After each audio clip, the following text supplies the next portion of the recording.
స్తోత్రాలు స్తోత్రాలు స్తోత్రాలు స్తోత్రాలు స్తోత్రాలు. కృపా సత్య సంపూర్ణుడైన మా తండ్రి, నీకు కృతజ్ఞతాస్తుతులు కృతజ్ఞతాస్తుతులు కృతజ్ఞతాస్తుతులు కృతజ్ఞతాస్తుతులు. జీవము కలిగిన మా తండ్రి, నీకే మహిమ ఘనత ప్రభావాలు ఆరోపిస్తున్నాం. మా ప్రభువా, నీకే స్తోత్రం స్తోత్రం స్తోత్రం స్తోత్రం. మా మంచి కాపరి, నీకు కృతజ్ఞతాస్తుతులు కృతజ్ఞతాస్తుతులు కృతజ్ఞతాస్తుతులు కృతజ్ఞతాస్తుతులు కృతజ్ఞతాస్తుతులు. ఆశ్చర్యకరుడా, నీకే స్తోత్రములు స్తోత్రములు స్తోత్రములు స్తోత్రములు స్తోత్రములు. స్తుతిద్దాం స్తుతిద్దాం స్తుతిద్దాం. యేసయ్యా, నీకే స్తుతి స్తుతి స్తుతి స్తుతి స్తుతి. యేసయ్యా, నీకే స్తోత్రములు స్తోత్రములు స్తోత్రములు స్తోత్రములు స్తోత్రములు స్తోత్రములు స్తోత్రములు స్తోత్రములు స్తోత్రములు స్తోత్రములు. మా మంచి కాపరి, నీకే వందనాలు వందనాలు వందనాలు వందనాలు వందనాలు వందనాలు వందనాలు వందనాలు వందనాలు వందనాలు వందనాలు. ఆశ్చర్యకరుడా, నీకే స్తోత్రములు స్తోత్రములు స్తోత్రములు స్తోత్రములు స్తోత్రములు స్తోత్రములు స్తోత్రములు స్తోత్రములు. మహోన్నతుడా, నీకే స్తుతి స్తుతి స్తుతి స్తుతి స్తుతి స్తుతి స్తుతి స్తుతి స్తుతి స్తుతి. కృపా సత్య సంపూర్ణుడా, నీకే స్తోత్రములు స్తోత్రములు స్తోత్రములు స్తోత్రములు స్తోత్రములు స్తోత్రములు స్తోత్రం. మహోన్నతుడా, నీకే వందనాలు వందనాలు వందనాలు వందనాలు వందనాలు వందనాలు వందనాలు వందనాలు వందనాలు వందనాలు వందనాలు వందనాలు వందనాలు వందనాలు వందనాలు.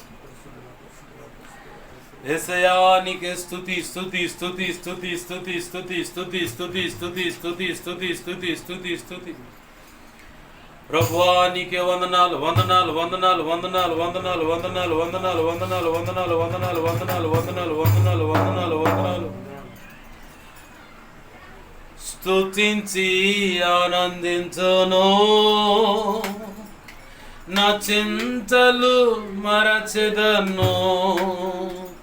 నిన్ను స్తుతించి ఆనందించును, నా చింతలు మరచెదను. రాజా, నీ భవనములో దీపములు వేసి ఉందును. యేసు రాజా, నీ భవనములో దీపములు వేసి ఉందును. స్తుతించి ఆనందించును, నా చింతలు మరచెదను. నిన్ను స్తుతించి నా చింతలు మరచెదను.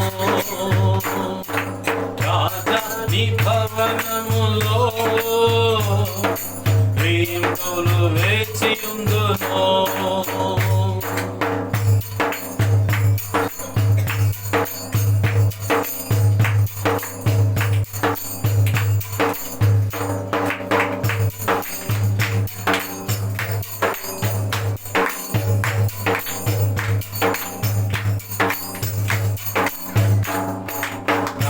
బలమా, నా కోట, ఆరాధనా నీకే. నా బలమా, నా కోట, ఆరాధనా నీకే. నా దుర్గమా, ఆశ్రయమా, ఆరాధనా నీకే. నా దుర్గమా, ఆశ్రయమా, ఆరాధనా నీకే. ఆరాధనా ఆరాధనా. అబ్బా తండ్రి, నీకేనయ్యా ఆరాధనా ఆరాధనా. అబ్బా తండ్రి, నీకేనయ్యా. రాజా, నీ భవనములో దీపములు వేచి ఉందును. యేసు రాజా, నీ భవనములో దీపములు వేచి ఉందును. స్తుతించి ఆనందించును, నా చింతలు మరచెదను. నిన్ను నా చింతలు మరచెదను. రాజా నీ భవనములో దేవులు వేచియుందును.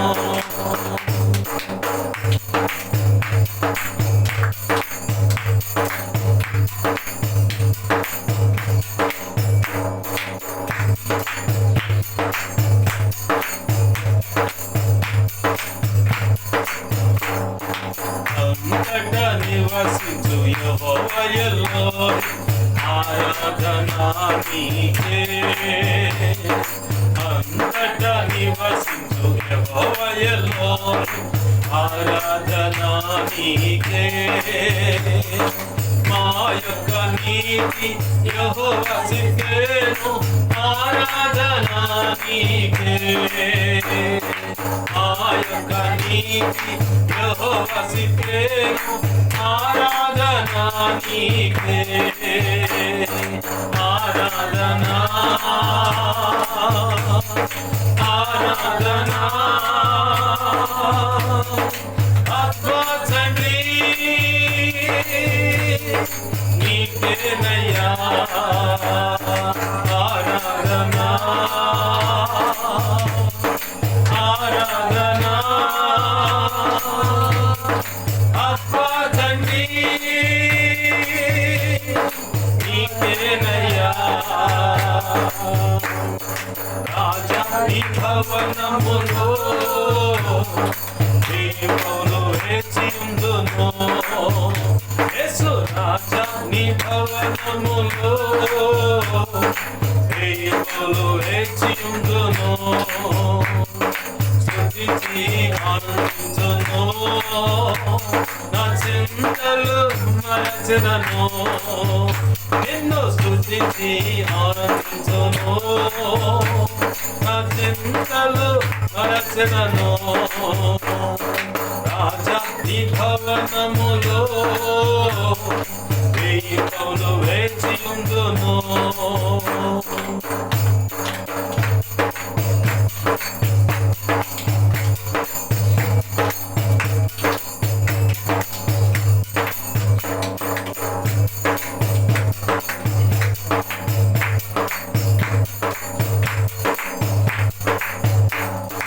పరిశుద్ధ పరచు యెహోవా మెకారెస్, ఆరాధనా నీకే. పరిశుద్ధ పరచు యెహోవా మెకారెస్, ఆరాధనా నీకే. దైవం యెహోవా హుస్సేను, ఆరాధనా నీకే.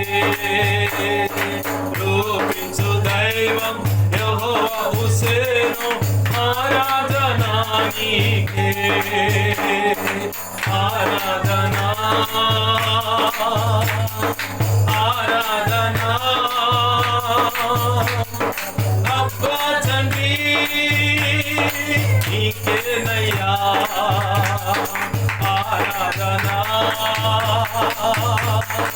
ఆరాధనా అబ్బా తండ్రి నీకేనయ్యా. ఆరాధనా ఆరాధనా అబ్బా తండ్రి నీకేనయ్యా. ఆరాధనా ఆరాధనా అబ్బా తండ్రి నీకేనయ్యా.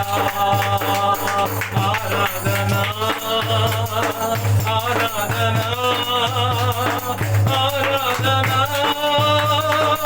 అబ్బా తండ్రి నీకేనయ్యా. రాజా నీ భవనములో దేవులు వేచియుందును. యేసు రాజా నీ భవనములో దేవులు వేచియుందును. స్తుతించి ఆనందించును, నా చింతలు మరచెదను. నిన్ను స్తుతించి ఆనందించును, నా చింతలు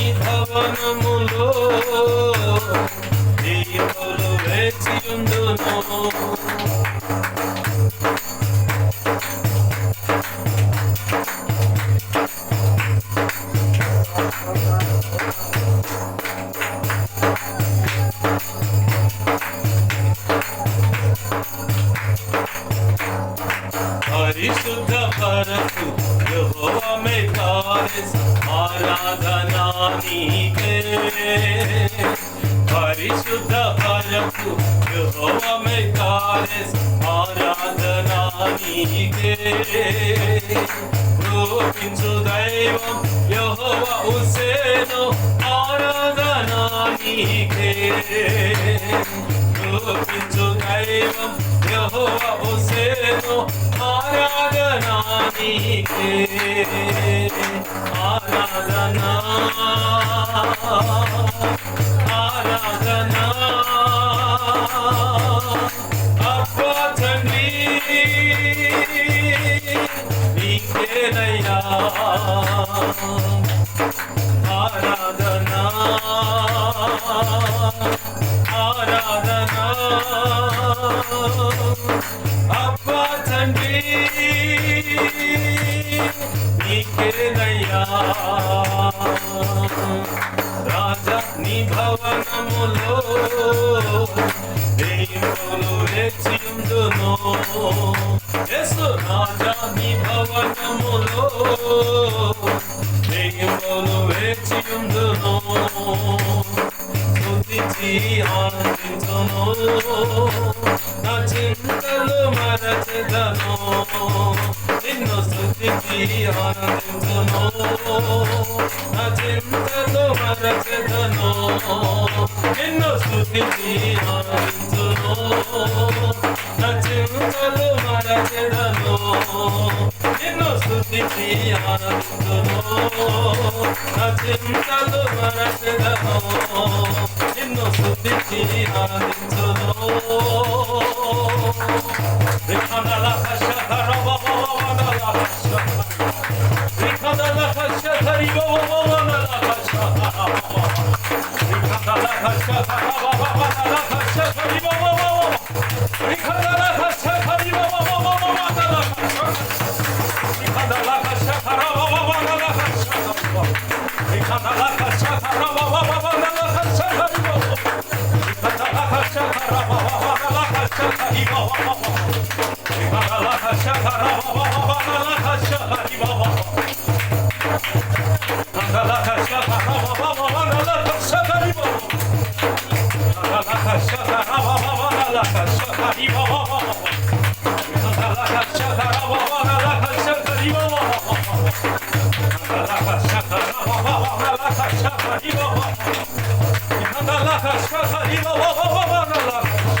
బబవ రిఖనల కషకర బబవనల కషకరి బబవ రిఖనల కషకరి బబవనల ఆరాధనా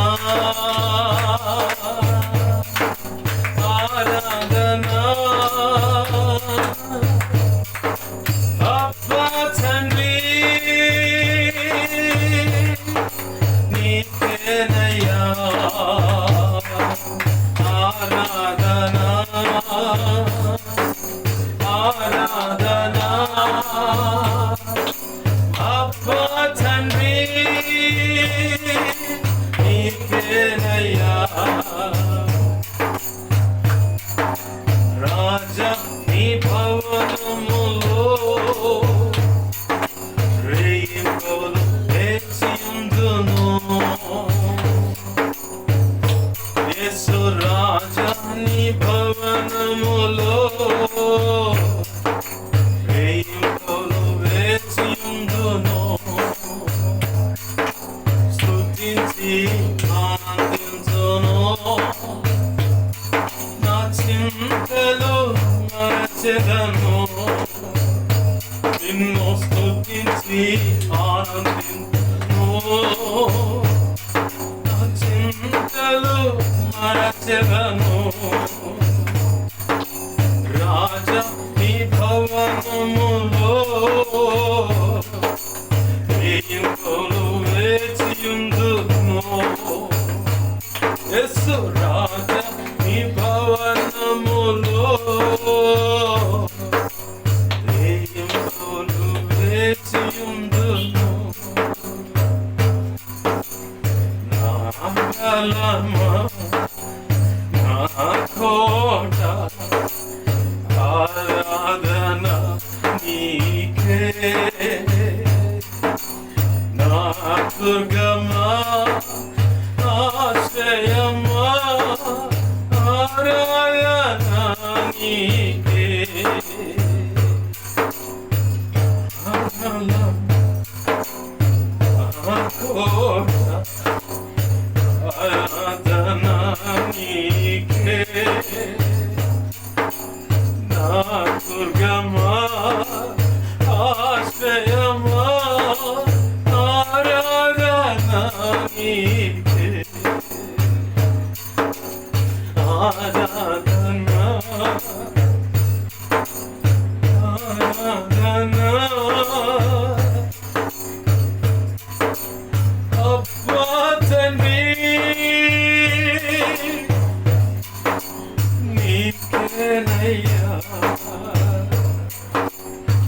అంతట నివసించు యెహోవా ఎలోహిం ఆరాధన నీకే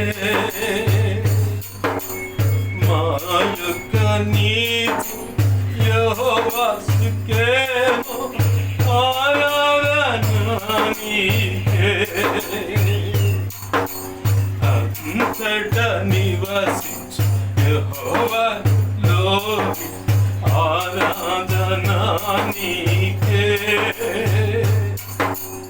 మా యొక్క నీతి యెహోవా సుకేమో ఆరాధన నీకే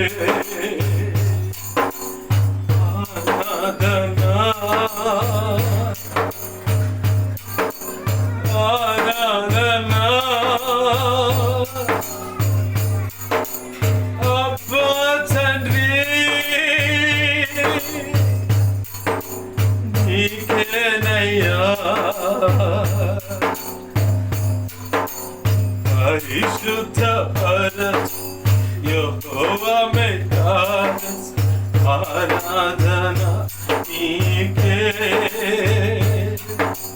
రూపించు దైవం యెహోవా హుస్సేనో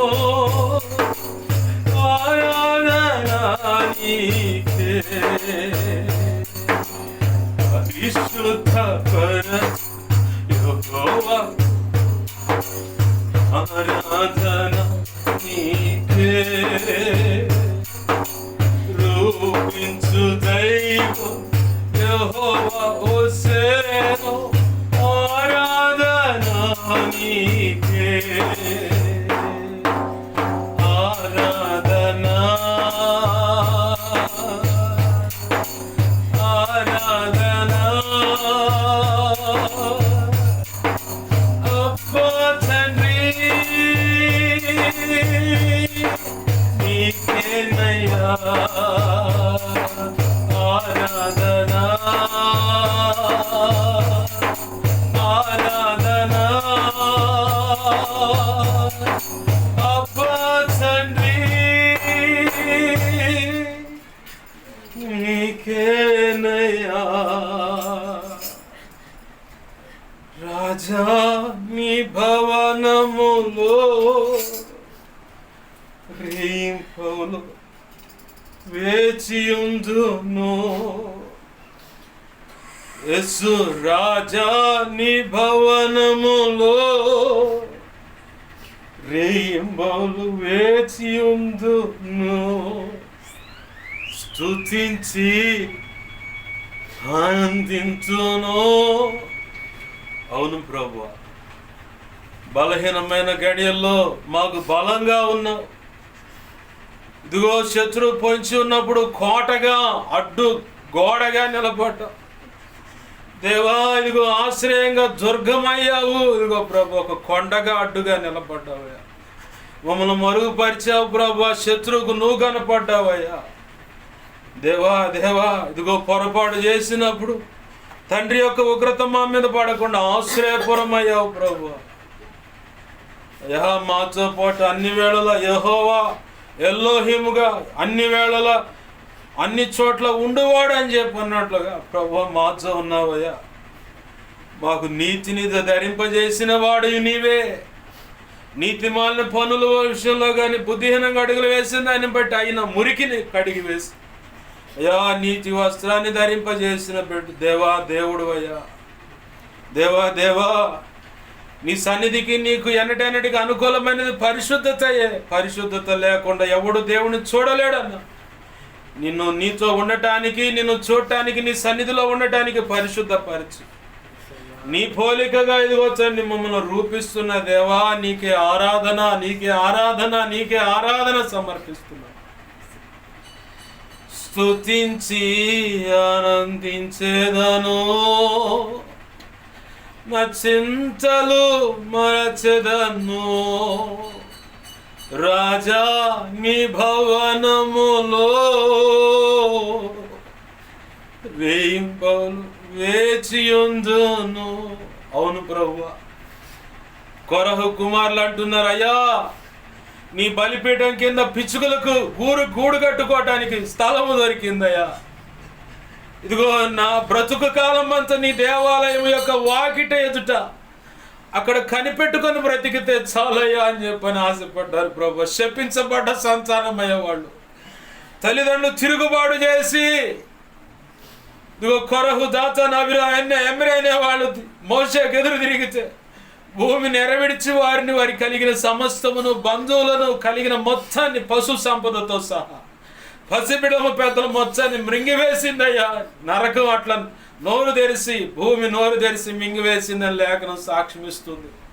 ఆ సమయంలో కొరహు కుమారులు కొందరు బ్రతికున్నారని లేఖనం సాక్ష్యమిస్తూ ఉంది.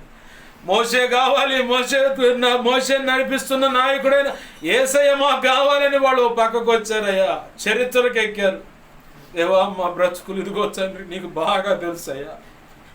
అయ్యా మా పితరులు చేసిన పొరపాటును బట్టి శపించబడ్డ వాళ్ళమయ్యా. మేము ఉదీనంగా అడుగులు వేసిన ప్రతి పరిస్థితుల్లో కూడా ఒక తండ్రిగా ఒక తల్లిగా శిక్షిస్తూనే, ఆదరిస్తూనే, ఇదిగో తండ్రి ఓదారుస్తూనే, నువ్వు అనుకున్న పోలికగా మారుస్తూనే, నువ్వు అనుకున్న మార్గంలో నడిపిస్తూనే ఈ గడి వరకు తెచ్చా. ఇక ముందు కూడా ఇదిగో తండ్రి నీ చిత్తానుసారంగా నడిపిస్తున్నావు. అందుని బట్టి నీకు కృతజ్ఞతాస్తుతులు, నీకు కృతజ్ఞతాస్తుతులు ప్రభువా.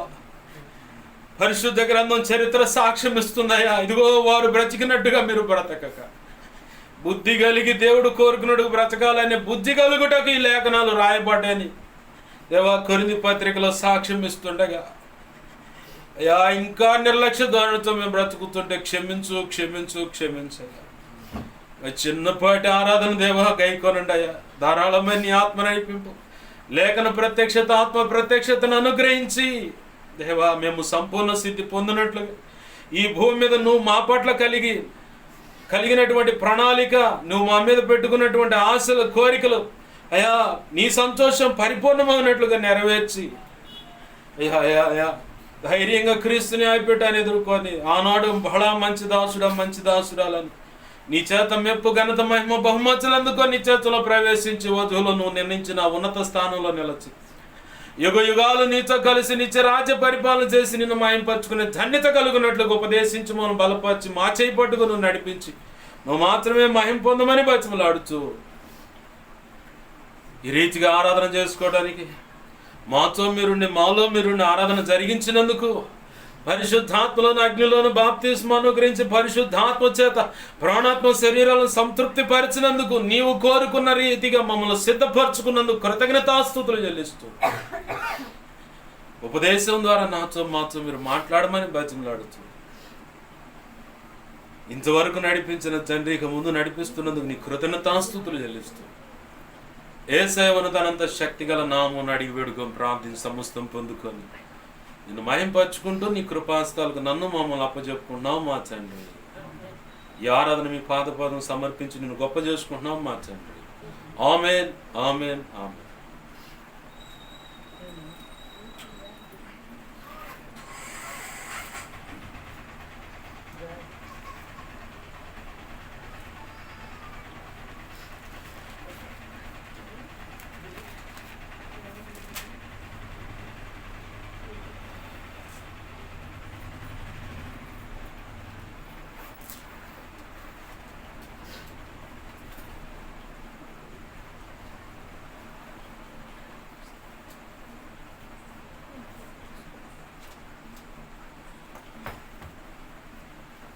మంచిది, పరిశుద్ధ గ్రంథం తెరుద్దామండి.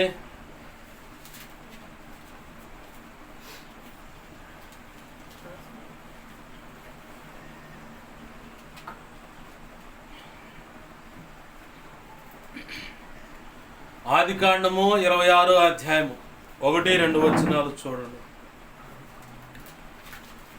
ఆదికాండము 26వ అధ్యాయము 1-2 వచనాలు నేను చదువుతున్నాను, గమనించండి. అబ్రహాము దినములలో వచ్చిన మొదటి కరువు గాక మరి ఒక కరువు ఆ దేశంలో వచ్చెను. అప్పుడు ఇస్సాకు గెరారులో ఉన్న ఫిలిష్తీయుల రాజైన అబీమెలెకు వద్దకు వెళ్ళెను. అక్కడ యెహోవా అతనికి ప్రత్యక్షమై, నీవు ఐగుప్తులోనికి వెళ్ళక నేను నీతో చెప్పు దేశమందు నివసించుము, ఈ దేశం మందు పరవాసివై ఉండము, నేను నీకు తోడై ఉండి నిన్ను ఆశీర్వదించేదను.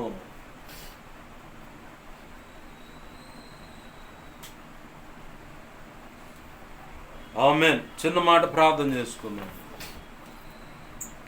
ప్రేమగల మా కన్న తండ్రి నేసయ్యా, నీకు వందనాలు, కృతజ్ఞతాస్తుతులు మా కన్న తండ్రి. మీరిచ్చిన లేఖన భాగాన్ని బట్టి నీ కృతజ్ఞతాస్తుతులు. ఈ లేఖనాన్ని విరవండి, లేఖనము చాటున నీ మనసులో ఉద్దేశించుకున్న మాకు అవసరమైన నీ శ్రేష్టమైన ఉపదేశం ఏదైతే ఉందో అది బయటకు తెచ్చి మీ పక్షం వహించిన మీ దాసుని ఆ మాటలు ఉంచి మీ దాసుని మీ సిలువ చాటును మరుగుపరిచి మీ దాసుని ముఖాంతరంలోంచి మీరు కనబడుతూ ప్రభువా మీ దాసుని నోటిని మీ నోటి బోరగా మార్చి బలమైన వాక్శక్తినిచ్చి నీవే నాతో మాతో అందరితో మీరు మాట్లాడు. నీ ఆత్మకార్యములు జరిగించమని నీవు తోడు నడిపించి సహాయము చేయమని బతిమలాడుచు. ఉపదేశాన్ని అటగించాలని చూస్తున్న దుష్టుడు వాడి దూతల చీకటి అంధకార శక్తుల క్రియలు అవి ఏమున్నా ఏస్తున్నావు నీ మహాపునరుద్ధాన శక్తి ద్వారా బంధిస్తున్నావు. విసిరి దేవా నరకంలోకి విసిరి కొడుతున్నావు. అక్కడే ఇప్పుడు అవి వాటి ప్రభావం వేస్తున్నావు, లయమైపోవును గాక. నా చుట్టూరు మా చుట్టూరు నీ సిలువ రక్తపు కంచె, రక్షణ కంచె, అగ్ని కంచెను వేయండి. దేవదూతలు అగ్ని వంటి రథములు సైన్సమోసం చుట్టూ కాలు ఉంచి నీ చేతిలో దాచిపెట్టి ప్రభు నీవే అగ్ని ప్రాకారమై నిలచి మాతో నువ్వు ఉండి ఈ ప్రాంతంలో ఎక్కిపిస్తున్న బిడ్డలు కానీ ఆయా ప్రాంతంలో ఉండ ఇక ముందు ప్రాంతంలో ఎక్కిపించబోతున్నారు వారు ఉన్న ఇల్లు గ్రామం సమస్తాన్ని కూడా సిలువ రక్తంతో కడిగి పర్వతంగా చేసి స్తుతి సింహాసనాసురుడు ఉండి నీలోంచి ప్రభావం నలుదిక్కులు ప్రభులు వెళ్ళా చేసి నీవే నీ ప్రజలతో నాతో మాతో అందరితో సూటిగా తేటగా స్పష్టంగా మాట్లాడమని బతిమలాడుతున్నాను. నీ పక్షం వహించిన నేను ఎంత బలహీన నీకు బాగా తెలుసు. నీ మీద అనుకున్నా నీ కృప మీద ఆధారపడ్డ నా సమస్త విధేయతలు అతిక్రమ దోషాలు పాప దోషాలు ఆజ్ఞాతిక్రమలు పునఃక్షమించు. శిలువ రక్తంతో కడిగి పవిత్రపరిచే యెషయా 57:16 ప్రకారం అపోస్తుల కార్యం 4:27 నుంచి 37 ప్రకారం మత్తయి 10 మొదటి వచ్చిన 7-20 ప్రకారం నీ కృప నాకు దయచేసి. ఇర్మియా 9:10-18 నీ కృప దయచేసి. ఎస్కేల్ గ్రంథం 2:1-2 ప్రకారం నన్ను మమ్మల్ని చక్కగా నిలబెట్టి మాతో మాట్లాడి నీ ఆత్మతో నింపి సహాయము చేయమని నీ వాక్యాన్ని బట్టి కృతజ్ఞతాస్తుతులు చెల్లించుకుంటూ సమస్తాన్ని మీ స్వాధీనంలో ఉంచుకుని నాతో మాతో మాట్లాడమని యేసయ్య ఉన్నతనంత శక్తిగల నామమును అడిగి వేడుకొని ప్రార్థించి నేను మాయంపరుచుకుంటూ నీ చేతులు మమ్మల్ని అప్పచెప్పుకున్నాం మా తండ్రి. ఆమేన్, ఆమేన్, ఆమేన్. మంచిది. సమకూడిన అలాగే నీ మాటలు వింటున్నా, ఇక ముందు వీడియో ద్వారా వింటున్నా ప్రతి ఒక్కరికి ప్రభు అయిన యేసుక్రీస్తు వారి పేరట నా హృదయపూర్వకమైన వందనాలు. అందరికీ వందనాలు. మంచిది. చదువుకున్న లేఖన భాగంలో ఒక తండ్రి కొడుకు కనపడుతూ ఉన్నారు అక్కడ. ఎవరు? తండ్రి కొడుకు. ఎవరంటే అబ్రహాం గారు, ఆ తర్వాత ఇస్సాకు గారు. అయితే అబ్రహాం దినములలో వచ్చినటువంటి మొదటి కరువు గాక మరి ఒక కరువు వచ్చిందంట. అంతకుముందు అబ్రహాం గారి జీవితంలో ఇలాంటి కరువే వస్తే ఆయన దేవుడు ఒక ప్రాంతానికి నడవమంటే ఇంకో ప్రాంతానికి నడిచి చాలా ఇరుకు ఇబ్బందులు తెచ్చుకోండు. చాలా ఇరుకు ఇబ్బందులు తెచ్చుకున్నాడు అన్నమాట. ఇరుకు ఇబ్బందులు తెచ్చుకోవటం ఎలా అంటే ఇరుకు ఒకటి, ఇబ్బంది ఒకటి, రెండు చెప్పా నేను. ఇరుకంటే తన భార్యను పొరుగు దేశపు రాజులు ఇద్దరు దేశకెళ్ళారు ఆమెను. రెండు సందర్భాల్లో అమ్మేలిక్ అనే ఒక రాజు, ఫరో అనే ఒక రాజు ఇద్దరు దేశకెళ్ళారు ఆమెను. అయితే మొదటి తీసుకువెళ్ళిన కాడేమో ఇరుకు ఎదుర్కొన్నాడు, మానసిక ఒత్తిడి ఎదుర్కొన్నాడు. ఎందుకంటే తన సొంత శరీరం కదా, ఇంకొకరు తీసుకొని వచ్చి ఎవరు ఒప్పుకుంటారు? మొదటేమో తన ప్రాణాన్ని దక్కించుకోవడానికి తన సొంత తెలివితేటలు ఏదో ఉపయోగపెట్టాడు. ఇద్దరు రాజుల కాడ అదే జరుగుద్ది. అయితే మొదటి రాజు కాడేమో ఆమెతో చెప్పాడు, శారమ్మతో చెప్పాడు, నువ్వు అందంగా ఉన్నావు, చక్కగా ఉన్నావు, ఈ ప్రాంతంలో నీ ప్రజలు, రెండు చోట్ల అదే డైలాగ్ వాడతాడు ఆయన, ఈ ప్రాంతంలో ఉన్న ప్రజలు బొత్తిగా దేవుని భయం లేదు, విచ్చలవిడిగా బ్రతుకుతున్నారు, దేవుని భయం అనేది లేదు, ఏదైనా చేస్తారు, నాకు అది అనిపిస్తుంది. కాబట్టి నిన్ను బట్టి నా ప్రాణం పోకుండా నా మాట ఇదిగో, వాస్తవానికి నువ్వు నాకు చెల్లెల వరుసగానే కనపడతావు, అదే చెప్పు, ఎవరైనా అడిగితే మా అన్నయ్య అని చెప్పాను. సరే అని చెప్పని బచ్చ మాట జవదాటకుండా అమ్మాయి చెప్పింది. తర్వాత ఇరుకెవరికి వచ్చింది? అబ్రహాం గారికే. ఇక ఆమె దేశంపై రాజభవనంలో పెట్టారు. ఇక ఈయన ఈ అటు ఇటు ఊపిరి సలపనటువంటి వేదనతో అటు ఇటు తిరుగుతూ ఉన్నాడు. అటు ఇటు తిరుగుతున్నాడు. మనం తెచ్చుకునే తెప్పలు అనమాట ఇవి. మొదటిగా అబ్రహాం చేయాలా? దేవుడు బయలుదేరు ఫలానా చోటకి అని చెప్పనగానే బయలుదేరినోడు దేవుడిని అడగల, ప్రభు ఫలానా చోటకి వెళ్తున్నారు, వీళ్ళు చూస్తే చుట్టుపక్కల వీళ్ళు దేవుని భయం లేని ప్రజలు, వీళ్ళు ఏదో చేస్తారా నన్ను, కాబట్టి నీ శరణు చొచ్చుతున్నాను, నువ్వు నాకు సహాయం చేయి ప్రభు అని దేవుని పాదాలు పట్టుకొని ప్రార్థన చేయాలి. అది అంతకుముందు ఆయన వాడుక. ఎవరిది? అబ్రహాం గారికి వాడుక ప్రార్థన. ఏ పని చేయాలన్నా ఆయన పాదాలు పట్టుకొని ముందు సలహా తీసుకుంటాడు దేవుని దగ్గర నుంచి. మరి ఈ సలహా తీసుకుని ఈ పెద్ద మనిషి భార్య దగ్గరకు వచ్చేసరికి, అబీమెలెకు అనే రాజు దగ్గరకు వచ్చేసరికి, ఆదికాండం 12వ అధ్యాయంలో ఈ సందర్భం ఉంటుంది, 20వ అధ్యాయంలో ఈ సందర్భం ఉంటుంది. ఈ రెండు చోట్ల కూడా అబ్రహాం గారు ఒకసారి అంటే పొరపాటును అడిగేసిండు అనుకోవచ్చు. ఆదికాండం 20వ అధ్యాయంలో కూడా ఈయన మళ్ళీ బుద్ధిపూర్వకంగా అడుగులేస్తాడు. బాగా గుర్తుపెట్టుకోవాలా. ఇప్పుడు ఎవరో ఎక్కడో ఒకవేళ జీవిత భాగస్వామి భార్య ఎవరో ఒకళ్ళ చెప్పు చేతల్లో ఉందనుకున్నాం, లేదంటే ఎవరన్నా మభ్యపెట్టి, లేదంటే వశీకరణని ఇట్లా ఆకర్షించుకొని ఆమెతో శారీరకంగా పాపం చేస్తున్నారు, లేదా అతనితో శారీరకంగా పాపం జరుగుతుందని నీకు అనిపించినప్పుడు నువ్వు చేయాల్సిన పని ఏంటంటే, ఒక భార్య విషయంలోనే కాదు, భర్త విషయంలోనే కాదు, ఇదిగో కడుపును పుట్టిన ఆడపిల్లలైనా మగపిల్లగాడైనా, వీడు నేను చెప్పిన మాట వినట్లేదయ్యా, ఇదిగో మా చిన్నమ్మాయి నేను చెప్పిన మాట వినట్లేదు, మా పెద్దమ్మాయిలా నేను చెప్పిన మాట వినట్లేదు అని చెప్పని ఒకవేళ నువ్వు కన్నీరు మున్నీరైతే ఉంటే ఇలా ఉన్నట్లయితే సందర్భం, ఒకవేళ అల్లుడు మాట వినకపోయినా, అల్లుడు కూడా ఇదే తంత అయితే, కోడలు కూడా ఇదే తంత అయితే, నువ్వు చేయాల్సిన పని ఏంటంటే బరబర దేవుని సన్నిధిలోకి వెళ్ళిపోయి దేవుని సన్నిధిలో నీ పరిస్థితిని వెళ్ళగరక్కాల, దేవునికి చెప్పాలా. దేవుడు పరిష్కరించినంత రీతిగా ఎవ్వడు పరిష్కరించలేరు. ఆయన పరిష్కారం చేశాడంటే ఇక ఎప్పటికీ ఉండదు ఆ సమస్య. అబ్రహాము బుద్ధిహీనంగా తొందరపడి అడిగేశాడని దేవుడికి అర్థమై దేవుడే లైన్లోకి వచ్చాడు. ఇరుకు అన్నమాట అక్కడ. మొదటిసారి రెండోసారి కూడా నేను చెప్పిన మాట ఏంది? ఇరుకు, ఇబ్బంది. అబ్రహాం గారు ఇట్లానే కరువున్న సమయంలో తొందరపడి అడుగులు వేయటం వల్ల భార్యను తీసుకొని పోయారు ఇద్దరు రాజులు. ఒకచాటేమో ఇరికే ఎదుర్కొన్నాడు, ఆ తర్వాత ఆ రాజును దేవుడు గద్దించాడు. ఆమె నా సేవకుని యొక్క భార్య, ముట్టావంటే మాత్రం నీకు మూడింది అన్నాడు దేవుడు. వింతేందో తెలుసా? ఆ ఇద్దరు రాజుల యొక్క కుటుంబ సభ్యులందరినీ ఒకే రీతిగా దేవుడు మొత్తాడు. మొత్తటం అంటే రోగానికి అనుమతించి ఓ మంచంలో పెట్టేస్తాడనమాట. అది రాసి ఉంది అక్కడే ఆదికాండం 12వ అధ్యాయంలో, ఆదికాండం 20వ అధ్యాయంలో. అబీమెలెకు ఫరో వీళ్ళిద్దరిని మొచ్చాడు దేవుడు. కాయిలా పడి మంచం బట్టి దుప్పట తన్నితే పక్కనున్న వాళ్ళని అడిగారు, అది ఎక్కడో తప్పు జరిగింది, అసలు ఏమో తెచ్చిన కానించే మనకు అన్ని పరిస్థితులు రివర్స్లో ఉంటున్నాయి, నెమ్మది లేదు, సమాధానం లేదు, ఎవడు చూసిన రోగాలు, తీరని నష్టాలు, త్రుటిలో తప్పిందిరా యాక్సిడెంటు, ఓ అమ్మో ఈ తేడా కూడా తేడా పడ్డాం మనం. అసలు ఎవరు ఏందని ఆరాధీయండి, ఎవరి దగ్గర నుంచి పట్టకొచ్చారంటే పలానా పొరుగురు నుంచి వచ్చాడు, బ్రతుకు తెరుకు ఇట్లా వెళ్ళిపోతున్నావు, వాడు ఆడ ఆగిచ్చే వాడి దగ్గర ఆ అమ్మాయిని చూసాము, సరే అతగాని పట్టరా పోండి అని చెప్పని పట్టుకొచ్చి, ఏమయ్యా ఇంత కీడు చేయడానికి ఎందుకు నువ్వు నడుం బిగించావని చెప్పంటే అప్పుడు అంటాడు అబ్రహాం, ఈ ప్రాంతంలో ఉన్న ప్రజలకు బొత్తిగా దేవుని భయం లేదు, అందుకే ఈ పని చేశాను.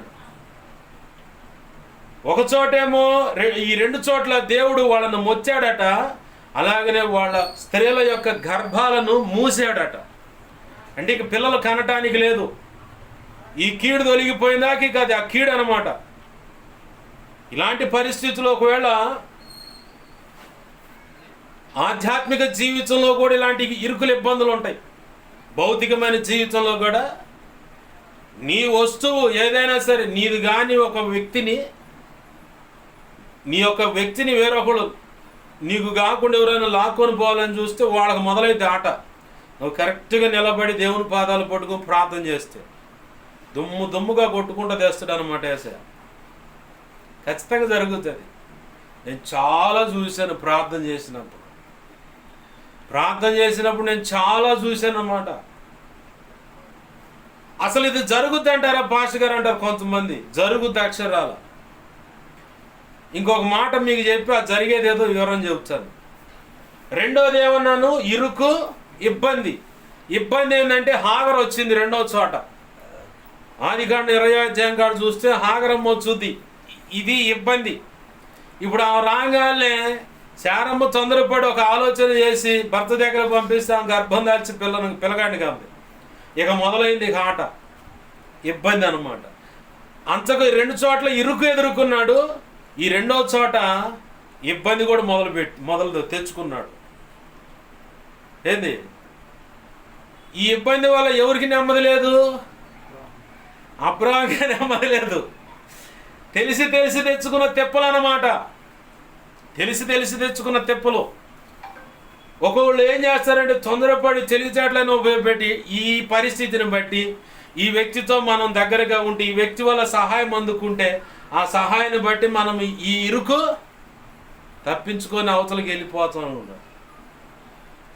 నువ్వు ఆ ఇరుకులోకి వెళ్ళి తొందరపడి దూరావా, నీ తలకు ఉచ్చు బిగుచుకున్నట్టే. నీకేదైనా ఒక విషయంలో అవతల వ్యక్తి ఏదైనా తొందరపడి ఏదైనా మాట్లాడి ఒక విషయం నీకు తప్పిందా, నీవు ధన్యురాలవు. ఎందుకో తెలుసా? ఆ లోపలికి వెళ్ళిపోయావు అనుకో, ఆ ఉచ్చు బిగుసుకుపోతే ఇక బయటికి రాలేవు అనమాట. ఇక చివరికి నీ సావు కన్ఫర్మ్ అయిపోద్ది. నువ్వు చెప్పావు కదా, డోక్రా గ్రూపులో పాస్ గారు ఇలా సంతకం పెడతాను, డబ్బులు వచ్చింది అనుకున్నా, చివరికి అడ్డం వేశారు, కీడు తప్పిపోయినా. నేను అప్పుడు ప్రార్థన చేస్తూ ఉన్నాను, మనసులో అడుగుతూ ఉంటే ప్రభు అంటూ ఉన్నాడు, అతను సంతకాన్ని ఫోర్జరీ చేసి ఉన్నది మొత్తం రాబట్టుకోవటానికి. ఏంది ఇప్పుడు నీకు 30 ఏళ్ళు తప్పిపోయినాయి అని చెప్పనే బాధపడుతున్నావు. మరి దేవుడు నీ ప్రాణాన్ని దక్కిచ్చాడుగా. అసలు ఉన్నది కూడా మొత్తం కాజేయడానికి వాళ్ళు వ్యవహారం వేస్తే అది కాస్త జడగొట్టాడుగా ప్రభు. మరి నీకు మేలు చేసినట్టు కదా. ఇప్పుడు హాగరమ్మని తెచ్చుకున్న తెప్పలకు వచ్చ 1000 రూపాయలు కూడా తెచ్చుకుంది ఆ తల్లి. ఇదిగో శారము, నేను చేసిన తప్పును బట్టి ఇదిగో మీ ఆయనకి ఇచ్చిన 1000 రూపాయలు అని చెప్పి రాసి ఉంది అక్కడ. బాగా గుర్తుపెట్టుకో, నీ భార్య విషయంలో, భర్త విషయంలో, బిడ్డల విషయంలో నువ్వు ఇక్కడ ప్రార్థన చేయి. అవతల ఎవడైనా సరే వాళ్ళ విషయంలో పొరపాటు చేయాలంటే దైవ భయంతో గడ వణికిపోతారనమాట. ఏ భయంతో? దైవ భయంతో గడ వణికిపోతారు. నీ ప్రజల నెమ్మదికై రాజాజ్ఞ మార్చింది నీవేనని, అహమును అణచి అధికారులను అదముల చేసిన నీకు అసాధ్యమైనది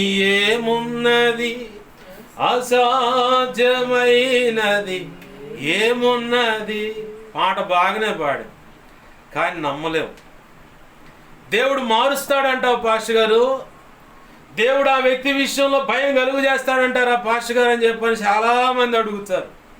మనకున్న దరిద్రం ఏంటంటే తోమా గారి సావాసం పడతాం ఎక్కువగా. మనం తోమా గారు ఏం చేసిండు? యేసుప్రభు వారు పక్కనే ఉండు, యేసుప్రభు వారు అద్భుతాలు చూశాడు, యేసుప్రభు వారి ఒక వాక్కును విన్నాడు, ఆ వాక్ శక్తి ఎంత ఉందో గ్రహించాడు.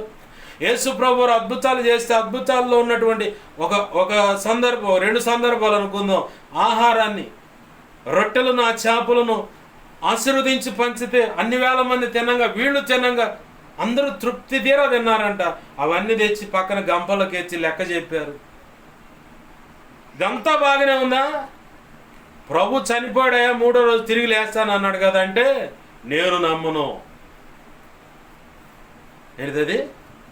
నేను నమ్మను.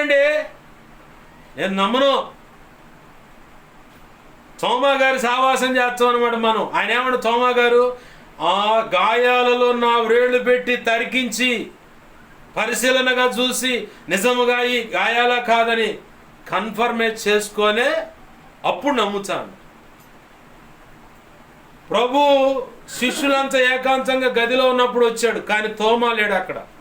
తోమా లేని కారణాన్ని బట్టి మళ్ళీ వచ్చి తోమా ఉన్నప్పుడు, మళ్ళీ అందరి మధ్యలో తోమా ఉన్నప్పుడు వచ్చి తోమాతో మాట్లాడుతున్నాడు. తోమా చూడు, నా గాయాల్లో వ్రేళ్ళు పెట్టి మరి చూసి ఆ తర్వాత నమ్ముతాను అంటున్నావు కదా, ఇదిగో చూడు, పక్క ఈట పొడుపు ఇక్కడ ఉంది చూడు, ఇదిగో చేతుల్లో గాయాలు చూడు అని చెప్పని చూపించినప్పుడు, నా దేవా నా ప్రభువా నన్ను క్షమించు అన్నాడు.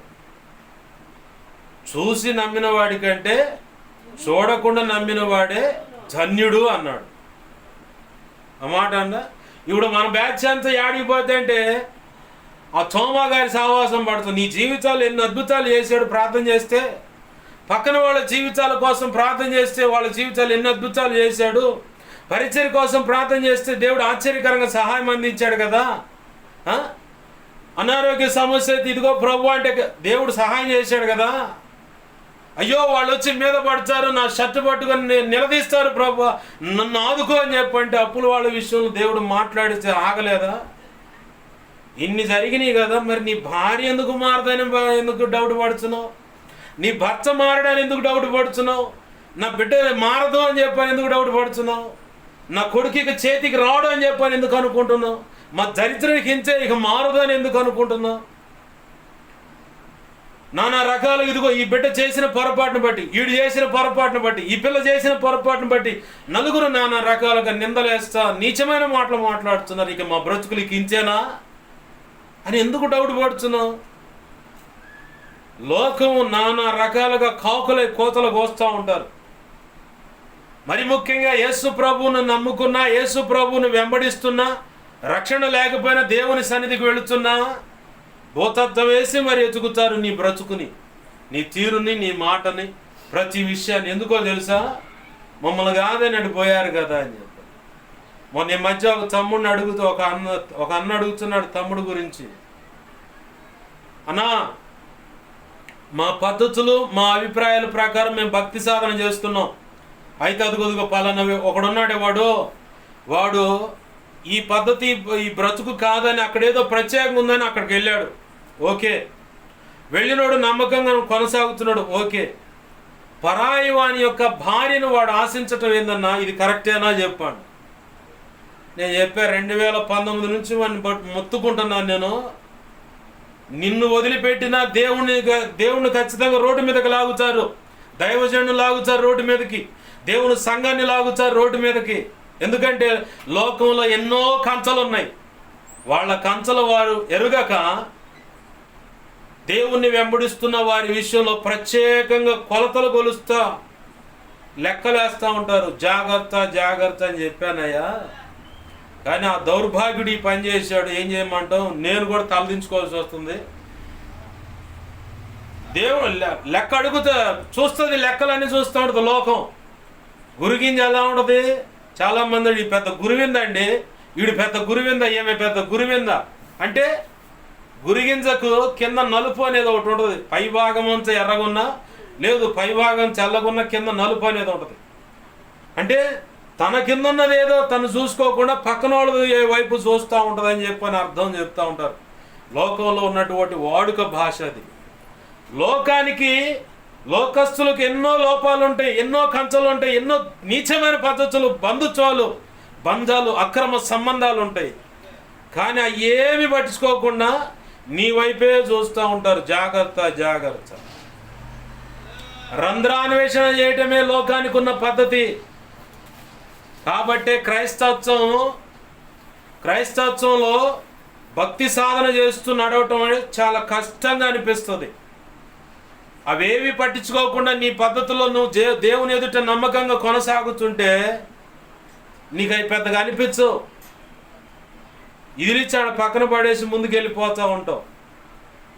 నువ్వు ఎప్పుడైతే లోకం కాకులే కూస్తుంటే ఆ కారు కూతలు నీ మనసులో తెచ్చుకుంటావో, కుదేలైపోయి కృంగిపోయి ప్రార్థన లేదు, వాక్యం లేదు, మొత్తం జాడిచ్చి తన్ని దేవుడు లేడు, ఏమి లేడు, మాకేం చేశాడు, మా బ్రతుకులేం మారిని అంటావు.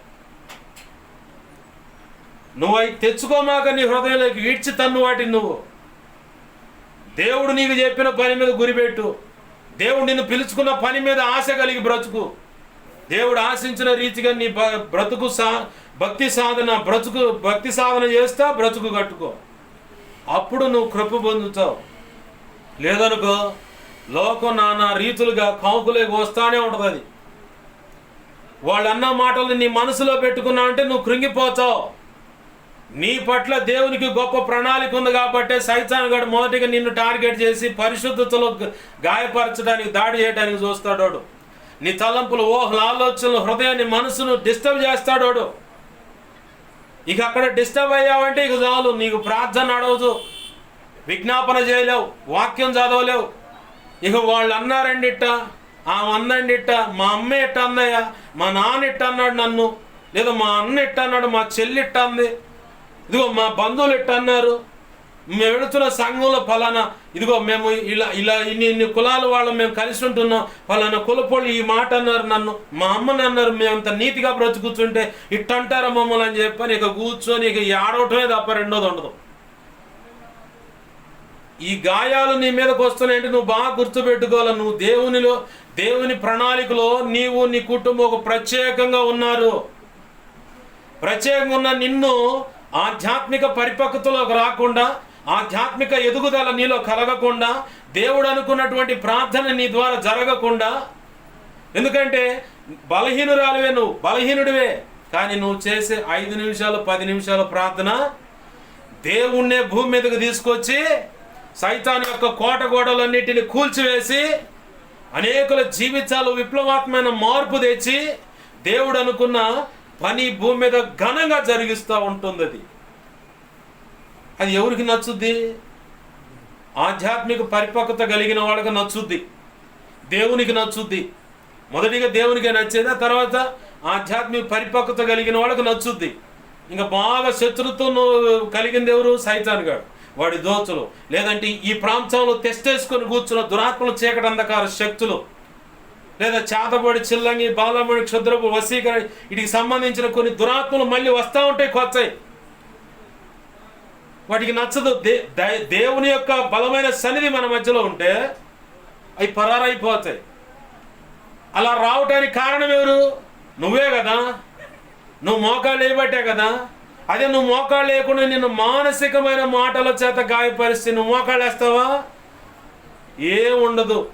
ఎందుకో నన్ను ఎట్ట అంటున్నారు, ఎందుకో నన్ను ఎట్ట అంటున్నారు అని చెప్పని చేతులు కట్టుకోనో, లేదంటే ఒక మూల కూర్చోనో, లేదంటే ఆ డబుల్ కాటు మీద కాళ్ళారు చాపి, ఏంది బైబుల్ ఏమో ఒళ్ళో ఉంటుంది, మనసంచేమో వాళ్ళు అన్న మాటల మీద ఉంటుంది. ఇక ఎందుకులే ఈ బ్రతుకు అనుకొని ఇక దిగాలుగా కూర్చొని ఆలోచిస్తూ ఉంటాం. బాగా గుర్తుపెట్టుకో, ఎన్ని రకాల ఇబ్బందులు ఎదురైనా సరే నువ్వు మోకరిస్తే దేవుని పని జరుగుతుంది. భూమి మీద దేవుని పని జరుగుతుంది. ఇప్పుడు ఈ మధ్యకాలంలో పాట రాయించాడు ప్రభు, ఈ గాయము భరించటానికి, నీలో నిలిచి సాగటానికి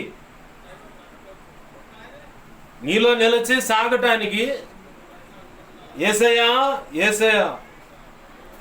నీకైనే ప్రజ్వలిల్లటానికంటే మండటం వేరు, ఇంకా రెట్టింపైన మండటం అనే దాన్ని ప్రజ్వలిల్లటం అంటారు.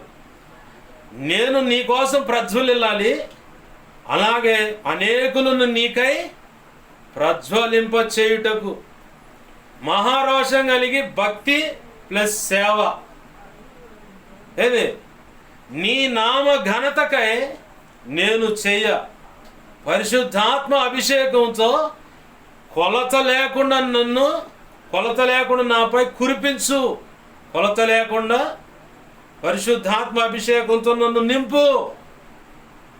నింపు ప్రభువా అని పాట ఈ మధ్యకాలంలో రాయడానికి ప్రభు కృపనిచ్చాడు. ఆ సందర్భంలో నా పరిస్థితి ఏందో తెలుసా? భయంకరమైన ఒక్కసారిగా గుండె టాగినట్టు అన్న పరిస్థితి. ఎమ్మనే దావీదు తన దేవుడైన యెహోవాను బట్టి ధైర్యం తెచ్చుకున్నాడు. అక్కడ కారణం ఏంటి? సందర్భం ఏంటి? నా అనుకున్న వాళ్ళే రాళ్ళు తీసుకొని నిలబడ్డారు. ఈడు వాళ్ళేరా మన బతుకులు ఎట్టాయని అని చెప్పాను, రాళ్ళు తీసుకొని కొడతానికి. అక్కడ సందర్భం ఏంది, దావీదు పక్కనున్న మిగతా వాళ్ళంతా వేరొక ప్రాంతానికి యుద్ధానికి వెళ్ళారు. వచ్చే లోపల ఈ మార్గంలో అటు నుంచి పైనుంచి వస్తూ ఉన్నారు వేరొక జాతి వాళ్ళు. అర్థం కావటాన్ని చెబుతున్నా. వస్తా ఇక్కడ మంద కనపడంగా వాళ్ళు మొత్తాన్ని దోచుకున్నారు, వాళ్ళ గుడారాలన్నీ తగలబెట్టారు. కట్ చేస్తే దావీదుతో పాటు ఉన్న వాళ్ళందరూ అక్కడికి వచ్చారు. దోచుకొని పోయింది ఎవరిని? దావీదు భార్య పిల్లలని, పక్కనున్న వాళ్ళ భార్య పిల్లలు, వాళ్ళు కలిగిన సమస్తాన్ని. ఈ దావీదు అనేవాడు చెప్పిన మాటను బట్టే మనం ఇటు వెళ్ళాం. అక్కడికి వెళ్ళకపోతే మన వాళ్ళు సేఫ్గా ఉండేవాళ్ళు కదా, మనం ఇక్కడే ఉండేవాళ్ళం కదా. దీని అంతటికి కారణం దావీదు గాడేరా. ఈ నేసేచ్చ పోతి. అసలు వీళ్ళు ఎప్పుడు వచ్చారు, ఎక్కడి నుంచి వచ్చారు? దావీదు తరవబడుతుంటే అప్పులను కుటుంబ సమస్యలు వచ్చింది దావీదు దగ్గరికి. కాల్మొక్తా బాంచాను, నువ్వే మాకు దిక్కు, నీవు తప్ప ఇంకెవరు లేరు, మేము అడగబోము, నీతోనే ఉంటాం, ఏడే ఉంటాం అంటే, కాదయ్య నా పరిస్థితి బాగోలేదు అని. పర్లేదు నేను మీతోనే ఉంటాం అని చెప్పాను. చివరికి ఆడికి వచ్చారు. అప్పుడు కొన్నాళ్ళు బాగానే ఉంది, అంతా బాగున్నప్పుడు తేడా పడంగా రాళ్ళు పట్టుకున్నారు ఈడేరా అని. ఇక సందర్భంలో దేవుని దగ్గర అప్పుడు దావీదు అడుగుతాడు, ఎఫోద్ ధరించుకొని, దేవా నాకు సహాయం చేయి, నేను వాళ్ళని చదివించిన వాళ్ళని నేను దక్కించుకోగలనా అంటే, వెళ్ళు దక్కించుకుంటా అన్నాడు. అక్కడ ఒక మాట రాసి ఉంటుంది, దావీదు తన దేవుడైన యెహోవాను బట్టి ధైర్యము తెచ్చుకొనెను అన్నాడు. ఇక ఆ మాటతో నేను నిలదొక్కొని ఆ పాట రాసుకున్నా. ఎంతటి గాయం నా హృదయంలో అయినా సరే ఆ గాయాన్ని నేను భరించాలి, నీలో నేను నిలవాలి, సాగాలి, నీకై నేను ప్రజ్వలిల్లాలి, అనేకులు నీ కోసం ప్రజ్వలింపజేయుటకు రోషంగల భక్తి సేవ చేయాలయ్యా, నీ నామ ఘనత కొరకే. అది కూడా అందుకు కావలసిన పరిశుద్ధాత్మ, ఆ అభిషేకం కొలత లేకుండా నాపై కురిపించు, నా మీద ఉంచు, నాలో ఉంచు. పరిశుద్ధాత్మ నీలో ఉంటేనే ఎటువంటి క్రిటికల్ పరిస్థితి అయినా నువ్వు నిలదొక్కుని నిలబడగలవు. అదే లేకపోతే పరిస్థితి అంతా తారుమారైపోద్ది. బాగా గుర్తుపెట్టుకో, హాగరు వచ్చిన సందర్భాన్ని బట్టి ఇబ్బంది అయింది. ఇరుకు అవతల అనుభవించాడు, ఇబ్బంది కూడా అనుభవిస్తున్నాడు.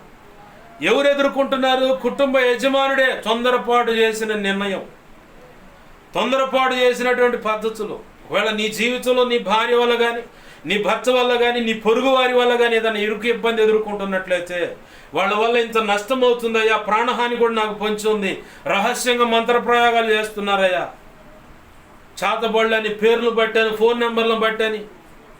నేను చాలా విన్నాను, చాలా చూశాను. నువ్వు వేసుకునే కాళ్ళ మీద చెప్పులు అయ్యి నలుపు రంగు చెప్పులు అయితే వాళ్ళ మంత్రాలు పనిచేయవు. నేను వేసుకునే చెప్పుల మీద కూడా శానాలు చేశారు. ఎందుకో దేవుడు ఆ నలుపు రంగు చెప్పులే తీసుకోండి రెండోసారి మొన్న. ఎందుకు ప్రభు అవి బాగులే, అవి తీసుకుంటా అని చెప్పంటే, నేను చెబుతున్నాక అవి తీసుకోండి. తీసుకున్న తర్వాత మళ్ళీ దేవుని సన్నిధిలో ప్రాంతంలో కూర్చున్నప్పుడు అప్పుడు మాట్లాడుతూ ఉన్నాడు ప్రభు. మాంత్రికులు అనుకుంటున్నారు నలుపు రంగు చెప్పులు అయితే వాటి మీద మంత్రాల ప్రయోగం జరగదు కాబట్టి కావాలని తెలియగా భలే తీసుకున్నాడే చెప్పులు అని చెప్పని అనుకుంటున్న మాటలు నాకు వినిపిస్తూ ఉన్నాడు. చెప్పుల మీద ఎందుకు చేస్తారంటే నీ నడక పోవాలని. నడక పోయి నడుం పడిపోయి అయితే పక్షవాతం అన్నా లేదంటే మంచం పట్టైనా ఇక కాయలా పడి అట్టనే అట్ట. ఒకవేళ ఇలాంటి పరిస్థితులు నీ జీవితంలో కనపడుతున్నా, అవతలోడు ఇంత దుర్మార్గుడని నీకు అనిపించినా, నువ్వు చేయాల్సిన పని ఒక్కటే, ఆయన పాదాలు పట్టుకుంటే ఆయన నీ పక్షంగా కదులుతాడు. కదలటానికి సిద్ధంగా ఉన్నాడు, నువ్వు నిలబడితే చాలు. ఆమేన్, హల్లెలూయా. ఇప్పుడు చెబుతున్నా, ఇందాక చెప్పాక, నువ్వు ప్రార్థన చేస్తే కూడా అవతల వ్యక్తులు ఏదన్నా దుర్మార్గ పనులు చేయకుండా ఆపుతాడని ఇందాక చెప్పాను కదా, ఆపుతాడు. ఆ సందర్భం ఇప్పుడు వచ్చింది కాబట్టి చెబుతున్నా. నీ భార్య విషయంలో కావచ్చు, భర్త విషయంలో కావచ్చు, నీ కూతురు విషయంలో కావచ్చు, కొడుకు విషయంలో కావచ్చు, ఎవరైనా ఇదిగో నీ కుమారుణ్ణి ఒక ఆడపిల్ల లోబరుచుకొని నీ చేతికి కాకుండా వాడిని ఒక ప్రయోజకుడిగా కాకుండా చెడగొడుతుందా? ప్రేమని ఉచ్చులో పడేసిందా?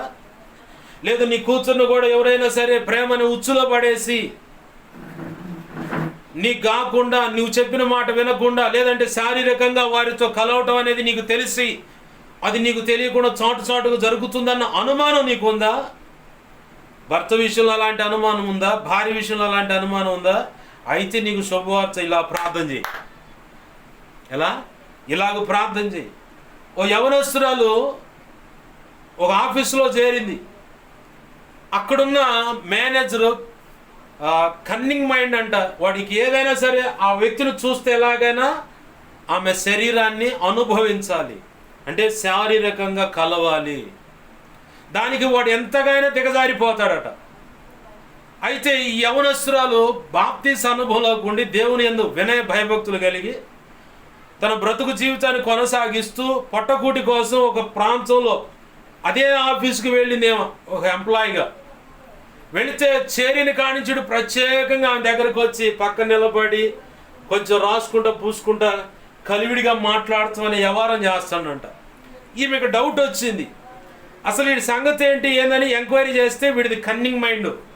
ఆమె కనపడితే, ఎవరైనా అందంగా కనపడితే ఆ వ్యక్తిని ఎలాగైనా అనుభవించాలి, అలాంటి మైండ్ సెట్ కలిగిన వాడు వీడని చెప్పని. సరే ఉద్యోగం మానుకుందామా, రేపటి రోజున ఏదైనా అవసరానికి కావాలంటే డబ్బు దొరకదు, ఇంకొక ఉద్యోగం అప్పటికప్పుడు దొరకదు. నా ప్రభుకి అసాధ్యమైతే కదా, వీడి బుద్ధి మార్చలేడు అనుకుంటే నేను భయపడాలి. నా ప్రభు ఏదైనా చేయగల సమర్థుడు అని చెప్పని విశ్వాసంతో వాడు వచ్చినప్పుడల్లా వాడితో కొంచెం ఎడంగానే ఉంటా, క్రమంలో ఉండి మాట్లాడుతా పక్కకు వస్తూ ఉంది. క్యాబిన్కి పిలవటం, రకరకాలుగా మాట్లాడతాం. చివరికి ఒక రోజు వచ్చేసరికి నేను చెప్పిన మాట వింటే నీ జీతము డబల్ అయిద్ది అన్నాడు. ఏం చెప్పుతావు, ఏ వినాలా? ఏం చెప్పేది ఏముంది, నీకు తెలియదా ఏంది అంటున్నాడు. అదే ఏందో నువ్వు చెబితే కదా అని చెప్పని చిన్నగా వాడు మ్యాటర్లోకి వచ్చాడు. మ్యాటర్లోకి వచ్చి, నిన్ను శారీరకంగా కలవాలనుకుంటున్నాను, కలిస్తే నీ జీతం డబల్ చేస్తా, ఎంతైనా చేస్తాను, మరి ఏంది, మరి నువ్వు నాకు నచ్చావని చెప్పని మొదలుపెట్టాడు ఆట. ఇక ఈ అమ్మాయి ఆ విషయం తెలిసిన తర్వాత మౌనంగా వెళ్ళిపోయింది. వీడు అనుకున్నాడు ఎప్పుడు అవకాశం ఇచ్చుద్దులే అని చెప్పని పదే మానసికంగా టార్చర్ చేయటం మొదలుపెట్టాడు. మానసికంగా మాటల చేత టార్చర్ చేయటం, వాడు చేతులు అయిపోవటం, ఇలా రకరకాలుగా మిస్బిహేవియర్ హ్యాండిల్ చేస్తూ ఉన్నాడు. వాడు రకరకాలుగా చేస్తూ ఉన్నాడు. అయినా సరే ఓర్చుకుంటా దేవుని పాదాలు పెట్టుకుని ప్రార్థన చేస్తూ ఉంది. ఒకరోజు వచ్చాడు. యథావిధిగా వీడు వచ్చి టార్చర్ పెడతాడేమో, వీడితో జాగ్రత్తగా ఉండాలని చెప్పని అనుకుంటా ఉంది. అయితే వింతేందో తెలుసా, అతగాడు వచ్చి ఈ అమ్మాయి దగ్గర నిలబడి చేతులు జోడించి, అమ్మా నన్ను క్షమించి అంటున్నాడట. వయసు ఎంత? అదేమో 18-20 కాదు, 45 లోపు, 45 సంవత్సరాల లోపు వాడు 18-20 సంవత్సరాల ఆడపిల్లను టార్చర్ చేస్తూ ఉన్నాడు. వచ్చి అంటాడు, నీ దగ్గరకు వచ్చి ఆ విషయాన్ని మాట్లాడిన ప్రతిసారి నాలో తెలియకుండా ఏదో ఒక భయం ఆవరిస్తూ ఉంది. అసలు నీ పేరెత్తితేనే భయం ఆవరిస్తూ ఉంది. అమ్మో ఏదో మొత్తానికి జరుగుతుందని చెప్పాను. అంటే అప్పుడు చెప్పిందంటే ఈ అమ్మాయి, అయ్యా నేను బాప్తీసం పొందిన దానిను, నా దేవుని యందు నమ్మకంగా బ్రతుకుతున్న దాన్ని, నువ్వు అడిగినట్లుగా ఆ కేటగిరీ బ్యాచ్ కాదు నేను, దేవుని యందు నమ్మకంగా భక్తి సాధన చేసుకుంటూ బాప్తీసం పొందుతుంది గొప్పలాన సంఘానికి సభ్యురాలన్నాయా నేను. నువ్వు చెప్పిన నీచమైన పనికి నేను ఒడిగడితే నా సాక్ష్యం చెడిపోతుంది, నా బ్రతుకంతా తేడాను ముద్రేస్తారు. నేను ఆ నీచమైన బ్రతుకులోకి అడుగు పెట్టదలచలేదు. నువ్వు అడుగుతున్న ప్రతిసారి నేను వెళ్ళి దేవుణ్ణి అడుగుతున్నాను, ప్రభువా ఈ పరిస్థితి నుంచి నన్ను పక్కన వేయి, నన్ను తప్పించని. నా దేవుడే నీలో ఆ భయాన్ని పుట్టించాడయ్యా. ఆమేన్, హల్లెలూయా. నీ కూతురు విషయంలో అయినా, కొడుకు విషయంలో అయినా, నీ భార్య విషయంలో అయినా, భర్త విషయంలో అయినా, ఇక ఎవడైనా సరే నీ మీదకి ఏదో వస్తానన్నా కానీ నీ పేరు తలుచుకుంటేనే వాడికి వెన్నుపూసల నుంచి భయం వస్తుంది. ప్రార్థన చేయి చాలు, ప్రార్థన చేయి చాలు. ప్రార్థన చేయటమే కాదు, నువ్వు నమ్మాలా, విశ్వసించాలి. ప్రార్థన చేసిన దాన్ని నువ్వు అక్షరాలు విశ్వసించాలా. విశ్వసించినప్పుడే నువ్వు దేవుని దగ్గర నుంచి ఏదైనా గొప్ప కార్యం చూడగలుగుతావు. అర్థమవుతుందా? అబ్రహాం కూడా చేసిన పని అదే. కరువు వచ్చినప్పుడు తొందరపడి 2 సార్లు అడుగులేస్తే 2 సార్లు ఎదుర్కొన్నాడు. రెండో సందర్భంలో అమ్మేలుగా ఫరో అనే 20వ అధ్యాయం దగ్గరకు వచ్చేసరికి అక్కడ హాగరు కూడా వచ్చింది. ఏకంగా హాగరమ్మ కూడా వచ్చింది. అంటే ఈ ఇబ్బంది వచ్చింది అన్నమాట. ఇక ఆ సందర్భాల్లో అబ్రహాం చేసిన పని ఒకటే, ప్రార్థన చేశాడు. ఇప్పుడు మనం వాక్య సందేశంలోకి వస్తున్నాం, శ్రద్ధగా వినండి. ఇక్కడ అబ్రహాము అక్కడ 2 సార్లు ఇరుకుల ఇబ్బందులు ఎదుర్కొన్నాడు, కరువును కూడా ఎదుర్కొన్నాడు. కానీ ప్రతిసారి కూడా దేవుని మీదే ఆధారపడ్డాడు. దేవుడి ఆలోచన కాదని పక్కకు పోలేదు. 2 సార్లు బుద్ధిహీనంగా అడుగులు వేసినా లెంపలేసుకొని నన్ను క్షమించాయని చెప్పని సరి చేసుకున్నాడు. ఒకవేళ మన జీవితాలు ఏదైనా పొరపాట్లు జరుగుంటే, గతంలో అబ్రహాం లాగా ఏదైనా పొరపాటు జరుగుంటే, క్షమించు ప్రభువా, నువ్వు చెప్పినట్టు అడుగులు వేస్తానని చెప్పని సరి చేసుకుంటే దేవుడు చాలా సంతోషిస్తాడు. ఆమేన్, హల్లెలూయా. అసలు ఆయన సంతోషానికి పట్టడానికి పగ్గాలు ఉండవరు అంటారు కదా, ఆ టైపులో సంతోషిస్తాడు. నువ్వు సరి చేసుకుని ఆయన కోసం నిలబడితే, ఆయన చెప్పినట్టు అడుగులు వేయడానికి నువ్వు నడుం బిగిస్తే చాలా సంతోషిస్తాడు అన్నమాట. ఈ పరంపర సాగుతూ ఉండగా ఇస్సాకు తన దాంపత్య జీవితాన్ని కొనసాగిస్తూ దేవుడు తన తండ్రికి చెప్పిన మాట చొప్పున తన తండ్రి అడుగులు వేస్తే, తన తండ్రి ఇస్సాకుకు చెప్పిన మాట చొప్పున ఇస్సాకు కూడా అడుగులు వేస్తా భక్తి సాధన చేస్తా ఉన్నాడు. ఓ ప్రాంతానికి, అంటే గెరార్ అనే ప్రాంతానికి రాగానే కరువు వచ్చింది. అంటే అక్కడ మనకి పరిశుద్ధాత్మ దేవుడు ఇంకోటి గుర్తు చేస్తా ఉన్నాడు. అబ్రహాము కాలంలో, అబ్రహాం ఉన్న సందర్భాల్లో ఒక కరువు వచ్చింది. సేమ్ అలాంటి కరువే ఇప్పుడు ఇస్సాకు జీవితంలో కూడా వచ్చింది. మన జీవితాల్లో కూడా బాప్తీసు అనుభవంలోకి రాకముందు పరిస్థితులు, అలాంటి పరిస్థితులే బాప్తీసు అనుభవంలోకి వచ్చినప్పుడు కూడా కొన్ని అనుమతిస్తాడు దేవుడు. అనుమతించినప్పుడు నువ్వు నిలదొక్కుని నా దేవుడు చెప్పినట్లే నేను అడుగులు వేస్తానని చెప్పని నువ్వు గనక తీర్మానం చేసుకొని మనసు నిబ్బరము చేసి సాగగలిగితే, దేవుడు చెప్పినట్టు అడుగులు వేసి నీ కుటుంబాన్ని, నీ బ్రతుకును, నీ భక్తిని కట్టుకోగలిగితే, నీ సంఘాన్ని, సేవనైనా నువ్వు కట్టుకోగలిగితే ఏంది, నువ్వు ధన్యుడవు, ధన్యురాలువు. ఖచ్చితంగా అనుభవం వస్తుంది. ఒకప్పుడు లోకంలో ఉన్నప్పుడు ఎలాంటి పరిస్థితులు ఎదుర్కొన్నావో, బాప్తీసు అనుభవంలోకి వచ్చిన తర్వాత కూడా అలాంటి పరిస్థితులే నీ జీవితంలో కూడా అనుమతిస్తాడు. అది ఆర్థిక ఇబ్బంది కావచ్చు, ఇరుకు కావచ్చు, ఇంకేదైనా శరీర సంబంధమైన కార్యాలు కావచ్చు, ఏదైనా సరే నీకు అనుమతిస్తాడు. అనుమతించినప్పుడు నువ్వు ఎవరి మీద ఆధారపడతావు అని కూడా దేవుడు చూసుకుంటాడు. నీ సొంత మైండ్తో, నీ తెలివితేటలు, నీ జ్ఞానాన్ని, నీకు కలిగిన సమస్తాన్ని ప్రయత్నం చేసి దేవుని పక్కన పెడతావా? లేదంటే ఒకప్పుడు నా జీవితం ఇలా ఉంది, నా యేసయ్య దగ్గరకు రావటం వల్ల ఇట్లా విప్లవాత్మకంగా మార్చాడు, ఇప్పుడు అదే సందర్భం మళ్ళీ నా జీవితంలో పొడచూపుతా ఉంది. అయితే ఈ సందర్భంలో ఒకప్పుడు దేవుని దగ్గరకు ఎలా అడిగానో ఇప్పుడు కూడా అలా అడిగితే ఈ సమస్యను ఆయన పరిష్కరించగలడు. ఆమేన్, హల్లెలూయా. ఆ మనసు కలిగి ఆయన దగ్గరికి వెళ్ళి ఆయనకు ఆ సంగతి చెప్పి ఆయన మీద ఆనుకుంటావా లేదని చూస్తాడు. అర్థమవుతుందా? నీవు నమ్మాలా. ఇక్కడ ఇస్సాకు జీవితంలో తన తండ్రి కాలంలో వచ్చినటువంటి కరువు లాంటిది వస్తే మనసులో అనుకుంటున్నాడు, ఆ ఐగుప్తు ఏముంది అక్కడ, ఐగుప్తు దేశం అక్కడ బాగుందట, అది ఒక పచ్చగా కనపడుతుంది, అది బాగుందని ఒక రాజు దగ్గర కూడా పోయాడు ఆయన. అక్కడ గెరారులోనున్న ఫిలిస్తీన్ల రాజు అయిన అబీమెలెకు నద్దకు వెళ్ళెను. అబీమెలెకు నద్దకు పోతే అప్పుడు అంటున్నాడు, ఆయన దగ్గర పోగానే, అంటే ఆయన దగ్గర పోతుంటే ఆయన దగ్గర పోయి కలిసి మాట్లాడటం కాదు, ఆ ప్రాంతంలో బస చేయడానికి పోయాడు. అక్కడ గుడారం వేసుకొని కొన్నాళ్ళు ఉందాము అని చెప్పని వెళితే అక్కడ దేవుడు మాట్లాడుతున్నాడు. ఒకవేళ నువ్వు ఎక్కడికైనా వెళ్ళావా, నా ఈ మాటలు వింటున్న దాన్ని బట్టి నువ్వు ఏదైనా ప్రాంతం చేంజ్ అవ్వడానికి ఇంకేదైనా చేయాలని చూస్తున్నావా? అలాంటి పిచ్చి ప్రయత్నాలు, పిచ్చి ఆలోచనలు చేయమాక. దేవుడు ఎక్కడ నిలబడమన్నాడో అక్కడ నిలబడు చాలు. దేవుడు నిన్నెక్కడ నిలబడమన్నాడో అక్కడ నిలబడు. నిన్నేం చేయమన్నాడో అది చేయి చాలు. అవి కాకుండా నీ సొంత ప్రయత్నాలు చేసావా, అన్ని నష్టాల బాటే.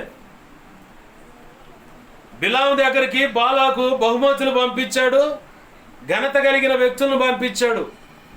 అలా కొన్ని పర్యాయాలు జరిగినాయి. అలా కొన్ని పర్యాయాలు జరిగిన దాన్ని బట్టి అతను ఏం చెప్పాడు? మొదటిగా, ఈ రాత్రి వేళ నా దేవుడు నాతో ఏం మాట్లాడతాడో దాన్ని బట్టి మీకు సమాధానం ఇస్తాను. 2 సార్లు చెప్పినప్పుడు ఆగాలి కదా ఈ పెద్ద మనిషి. ఆగకుండా కాదని మళ్ళీ అడుగుతుండు దేవుణ్ణి. ఈ బిలాము చెప్పిన మాట వినేటట్లేదని వెళ్ళు బిలాము అన్నాడు. మనం కూడా దేవుడు ఒకసారి లేదా 2 సార్లు చెబుతాడు ఇది చెయ్యని. చేయమన్నప్పుడు చేయాలా. లేఖనంలో చోట రాసిన మాట, యెహోవా ఒకసారి పలకగా నాకు 2 మార్లు వినపడతాను. సొలొమోను కూడా దేవుడు గద్దించాడు. వృద్ధాప్యమందు కొంతమంది భార్యలు చేసుకోండు, అది అన్య స్త్రీలు.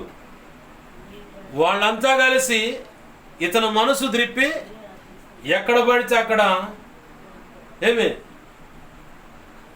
అక్కడ విగ్రహారాధన సంబంధించి పెట్టించి కొబ్బరికాయలు కొడిచి రకరకాలు చేయించారు.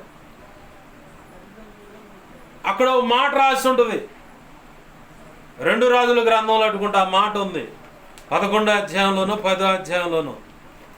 అక్కడ ఏం మాట రాసి ఉంటుంది అంటే, యెహోవా సొలొమోను గద్దించాడట, నీ మనస్సు నా వైపు నుంచి తప్పిపోతా ఉంది. 1 రాజుల గ్రంథము 10వ అధ్యాయం అట్టుకుంటా, 11వ అధ్యాయం 9-10 వచనాల భాగాల్లో అక్కడ రాసి ఉంటుంది. సొలొమోను 2 సార్లు కేకలేసాడు ప్రభు, 2 సార్లు గద్దించినా తిరగల. ఫలితం సొలొమోను తన తరువాత తరాలన్నిటికీ శాపాన్ని పంచి వెళ్ళిపోయాడు. సొలొమోను అంటాడు, నీ తండ్రి అయిన దావీదుకు ఒక మాట ఇచ్చా కాబట్టి నిన్నేం చేయట్లా. నీకు నిర్ణయింపబడిన కాలంలో నువ్వు చనిపోతావు. నీ తర్వాత అప్పటి వరకు 12 గోత్రాలను పరిపాలిస్తున్నాడు సొలొమోను. సొలొమోను వృద్ధాప్యమందు అన్య స్త్రీలను చేసుకొని దేవునికి నచ్చనటువంటి విగ్రహారాధన చేయటం వల్ల దేవుడు సొలొమోను బట్టి తన తర్వాత తరాన్ని శపించాడు, శిక్ష అనుమతించాడు. ఎట్లంటే 11 గోత్రాలు ఓ పక్కకి వెళ్ళిపోయాయి, 1 గోత్రం మాత్రం ఓ పక్కకు వచ్చింది. అందుకే బైబిల్లో రాసింది యూదుల రాజు, యోధా గోత్రాన్ని పరిపాలించేవాడు, యూదుల రాజు అని, ఇజ్రాయేల్ రాజు అని 2 రకాలుగా వ్యత్యాసాలు కనపడతాయి. ఆ సొలొమోను తర్వాత ఆ వ్యత్యాసం కనపడుద్ది, అంతకుముందు కనపడదు. తొందరపడి చేసిన బుద్ధిహీనమైన పనిని బట్టి సొలొమోను తన తర్వాత తరానికి బైబిల్లో రాసింది 3 లేదా 4 తరాలకు ఒక్కడు చేసిన పొరపాటు వల్ల శాపాన్ని వాళ్ళ నెత్తి మీద ఉంచుతానన్న. అట్లనే పంచిపోయిండు సొలొమోను. బిలామేమో దేవుడు వద్దంటే వెళ్ళిపోయాడు, మార్గం మధ్యలో దూసిన ఖడ్గం రెడీగా ఉంది. ఒకవేళ దేవుడు ఈ పట్టణంలో ఈ ప్రాంతంలోనే ఉండమ్మా, నువ్వు ఇక ఎటు పోమాకు, నువ్వు ఇక్కడే ఉండని చెప్పంటే ఇక్కడే ఉండు. కాదని, అయ్యా బుధవారం కూటం జరుగుతుంది వెళ్ళొచ్చా, శుక్రవారం కూటం జరుగుతుంది వెళ్ళొచ్చా, శనివారం ఆన్లైన్ జరుగుతుంది వెళ్ళొచ్చా, ఆదివారం 2 ఆరాధనలు చూసుకొని వెళ్ళొచ్చా, అక్కడ నాకు పరిచయం ఉంది, నాకు సండే స్కూల్ అని, నేను భోజనాలు వడ్డించాలి, నేను ఇక అది చేయాలి ఇది చేయాలని కథలు చెబితే 2 రోకళ్ళ దంపుడు పడుద్ది అనమాట. కారం మిల్లుకు పోయి ఎప్పుడన్నా మా చిన్నతనంలో కారం మిల్లు కాడకపోతే ఇటు ఒక రోకలు ఇటు ఒక రోకలు ఇట్ట దంచుతూ ఉంటాయి అన్నమాట. అంటే ఊపిరాడదే శ్రమలకి. లేదంటే బిలాముకి ఎదురుపోయినట్టు దూసిన ఖడ్గంతో దేవుని దగ్గర నుంచి సంహారపు దూత ఎదురు కాసుకొని ఉంటుంది. ఎప్పుడు పోతావో తెలియదు. మార్గం మధ్యలో రాలిపోతావో ఎటపోతావో తెలియదు. దేవుడు నిన్ను పరిచర్య రీత్యా ఇదిగో పలానా సంఘంలో నువ్వు స్థిరపడని చెప్పాడా, ఆ సంఘంలో నువ్వు సభ్యుడిగా మారిపో. లేదు నువ్వు ఎటు మాకు ఇక్కడే ఉండన్నాడా, ఈ ఊళ్ళోనే ఉండన్నాడా, అక్కడే ఉండిపో. లేదు నువ్వు ఈ పనే చేయన్నాడా, ఆ పని చేయి. లేదు ఈ ఉద్యోగం చేయన్నాడా, ఆ ఉద్యోగం చేయి. లేదు నా సేవ చేయాలన్నా సేవకు సిద్ధపడు. అర్థమవుతుందా? లేదు ఇదిగో ఫలానా చదువు అన్నాడా, ఆ చదువుకో. లేదు ఫలానా వ్యాపారం చేయన్నాడా, ఆ వ్యాపారం చేయి. వర్ధలతో వస్తుంది. అర్థమవుతుందా? ఫలానా వ్యక్తిని నీ భార్య, ఫలానా వ్యక్తి నీ భర్త అన్నాడా, పెళ్లి చేసుకో. ఖచ్చితంగా దేవుడు నీ దాంపత్య జీవితాన్ని ఆశీర్వదిస్తాడు. లేదు నా భార్య విషయంలో, నా భర్త విషయంలో, నా బిడ్డల విషయంలో దేవుడు ఈ మాట చెప్పాడంట, నమ్ము, నిలబడు, ప్రార్థన చేయి. ఖచ్చితంగా ఆశీర్వాదకరంగా ప్రభువు తను చెప్పిన మాటను మారుస్తాడు. నీ బిడ్డలు కానీ భార్య కానీ అందరూ ఆశీర్వదింపబడతారు. అర్థమవుతుందా? గతంలో కూడా ఇక్కడ ఇదే కాలనీలో 3వ లైన్లో మందిరం ఉండేది. 4.5 సంవత్సరాలు ప్రార్థన చేశా, ప్రభు నాకు ఇక్కడ ఉండటం ఇష్టం లేదు, నేను వెళ్తానని. చిలకలూరిపేటలో తండ్రి సన్నిధి పరిచయలో శాలింరాజు గారి దగ్గర సేవ చేయాలనుకున్న వాళ్ళకి ప్రత్యేకంగా తర్ఫీదు ఇస్తున్నారట. వ్యక్తులు నిలబెట్టి కూడా వాక్యం అందిస్తున్నారట, వాక్యం చెప్పిస్తున్నారట. నా మనసులో ఉన్న భావన ఏంటంటే ఇక్కడ నేను ఉండను, ఇక్కడ నాకు ఎవరు ప్రోత్సహించేవాళ్ళు లేరని నేను అనుకుంటున్నా. ఆ పరిస్థితిని బట్టి 4.5 సంవత్సరాలు ప్రార్థన చేశాను. నేను ఇక్కడ ఉండను ప్రభు, అక్కడికి వెళ్తాను. అక్కడికి వెళ్ళి తర్ఫీదు పొంది నీ కృపలో నేను ముందుకు వెళ్తాను ప్రభు అని ప్రార్థన చేశా. చివరికి చేలి ఫలితార్థం ఏందో తెలుసా? నోరు మూసుకునేడే కూర్చోండు, అడిగిన ప్రతిసారిడే కూర్చోండు. ఆయన మాట దాటి వెళ్ళలా, నిలబడ్డే కంచె. నేను నీకు తర్ఫీదు ఇస్తా, నేను నిన్ను బలపరుస్తా, నేను నిన్ను నిలబెట్టేది వాళ్ళు కాదని చెప్పాను. అనగానే సరే నీ ఇష్టం ప్రభు, నేను ఇక్కడే ఉంటానని చెప్పని నిలబడితే ప్రభు తన మహా ఉచిత కృపను బట్టి క్రమక్రమముగా ఇస్సాకుని ఎలా అయితే దేవుడు ఆశీర్వదించాడో ఆయన చెప్పినట్లుగా నిలబడ్డందుకు నా ప్రభు తన ఉచిత కృపను బట్టి ఆధ్యాత్మికంగా నన్ను ఆ రీతిగానే ఆశీర్వదించాడు. ఏ రీతిగా? ఆధ్యాత్మికంగా నన్ను ఆ రీతిగానే ఆశీర్వదించాడు. అందుకే ఊహలకందని ఈ స్థితిలో ఊహించని కృపతో నింపిన కలలోనైనా నే ఎరుగని ధన్యత భాగ్యము ఇచ్చిన యేసయ్య. ఈ పాటలో క్రమముగా అభివృద్ధి నాకిచ్చి కృపావరములు నాకు ఇచ్చిన పాటలో ఆ మాట రాసుకున్నాను నేను. క్రమక్రమంగా నన్ను అభివృద్ధి పరిచాడని ఆ పాటలో నేను రాసుకోవడానికి ప్రభు కృపనిచ్చాడు. ఇది ఎలా సాధ్యమైంది? ఈరోజు ఒకవేళ నేను ఆధ్యాత్మిక పుట్టి పెరిగిన ఇక్కడున్న స్థానిక తల్లి సంఘంలో అయినా ఆ పరిచయ అంతట్లో నేను అనే వ్యక్తిని ప్రారంభం నుంచి తెలిసిన వాళ్ళకైనా ఒక ఆశ్చర్యం. వింటున్నావా? ఒక ఆశ్చర్యం. అసలు ఏంది ప్రసంగాలని కానీ, ఏంది ప్రార్థనలని కానీ, దేవుడు అతని ద్వారా మాట్లాడి సరి చేసే విషయాలు కానీ లేదు. పాటల విషయమైనా, పాటల పరిచర్యైనా ఇందాక చెప్పానే, ఈ గాయము భరించుటకు నీలో నిలచి సాగుటకు, ఈ పాట పల్లవిలోనే పూర్తిగా ఆన్సర్ ఇచ్చేసింది. తపస్సు బోనిరే నిన్ను కనుగొన యేసయ్యా. ఆ పాట లిరిక్స్ నా ఆత్మీయ తండ్రి చేత ప్రార్థన చేయించుకొని ఆయనకి పంపించా. ఆ పాటలు మరి ఎవరెవరు విన్నారు, వాళ్ళు మాట్లాడుకుంటున్న మాటలు నాకు వినపడ్డాయి. తరతరాలుగా వెంటాడుచుండిన జన్మత కర్మత పాపశాపము నుండి విడుదల పొందాలని విమోచన మార్గము ఏదని అసతోమా సద్గమయాని ఓ సృష్టికర్త మాకు దారి చూపని వెదికిరి విసుగక కనుగొనిరి ధన్యులైరి. ఈ చరణాలు నేను ఒక చరణమే మీకు పరిచయం చేశాను. ఇవన్నీ రాసినప్పుడు మ్యూజిక్ డైరెక్టర్ ఆశ్చర్యపోయాడు, అన్న మీరేనా రాసిందని. ఏ అన్న పాట చాలా అద్భుతంగా ఉంది, ఒకసారి వింటే ఇట్టే నేర్చేసుకుంటారు. పాట చాలా సింప్లిఫైడ్గా అందరికి అర్థమయ్యేలాగా, ఏ ఒక్కరిని కూడా తృణీకరించకుండా దేవుడిని యేసుప్రభు వారి గురించి స్పష్టంగా తెలియపరచడానికి చాలా చక్కగా ఉంది ఈ పాటని. ఒక పాటనే కాదు, పరిచర్యనే కాదు, ఏ విషయంలో అయినా సరే. కారణం ఏంటి? అంత గొప్పగా వాళ్ళు చెప్పుకోవడానికి కారణం ఏంటంటే దేవుడు వద్దు ఇడే ఉండంటే అక్కడే ఉండిపోయాక. నా ముందు చాలామంది నాకంటే వెనకొచ్చిన వాళ్ళు కానీ, నాకంటే ముందున్న వాళ్ళు కానీ చాలామంది సేవకు అభిషేకించబడి ముందుకు వెళ్ళిపోయారు. ఆ తల్లి సంఘంలో నేను ఇంతవరకు దేవుని పక్షంగా నిలబడి వాక్యం అందించింది లేదు. ఒకసారి నా ఆత్మీయ తండ్రి చెప్పాడు, వెళ్ళిపోయి మీ ఊళ్ళో సేవ చేయపోను, నాకు ఆ దేవుని ప్రణాళిక అక్కడ నా విషయంలో లేదన్న. నేను చెబుతున్నాను కదా వెళ్ళాను, నాకు ఆ విషయం లేదయ్యా, నీవు ఉంటే దేవుడు చెప్పేవాడు అన్న. సరే పలానా ఎక్కడో చాటు సేవకు వెళ్ళాను, నేను వెళ్ళను అన్న.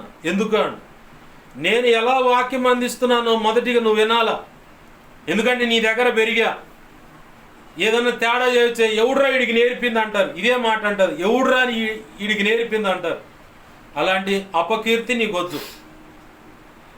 నువ్వు ఎక్కడైనా నన్ను నిలబెట్టి వాక్యం అందించు, ఆ వాక్యం నువ్వు విని చెబితే ఆ తర్వాత నెక్స్ట్ అడిగేస్తాను.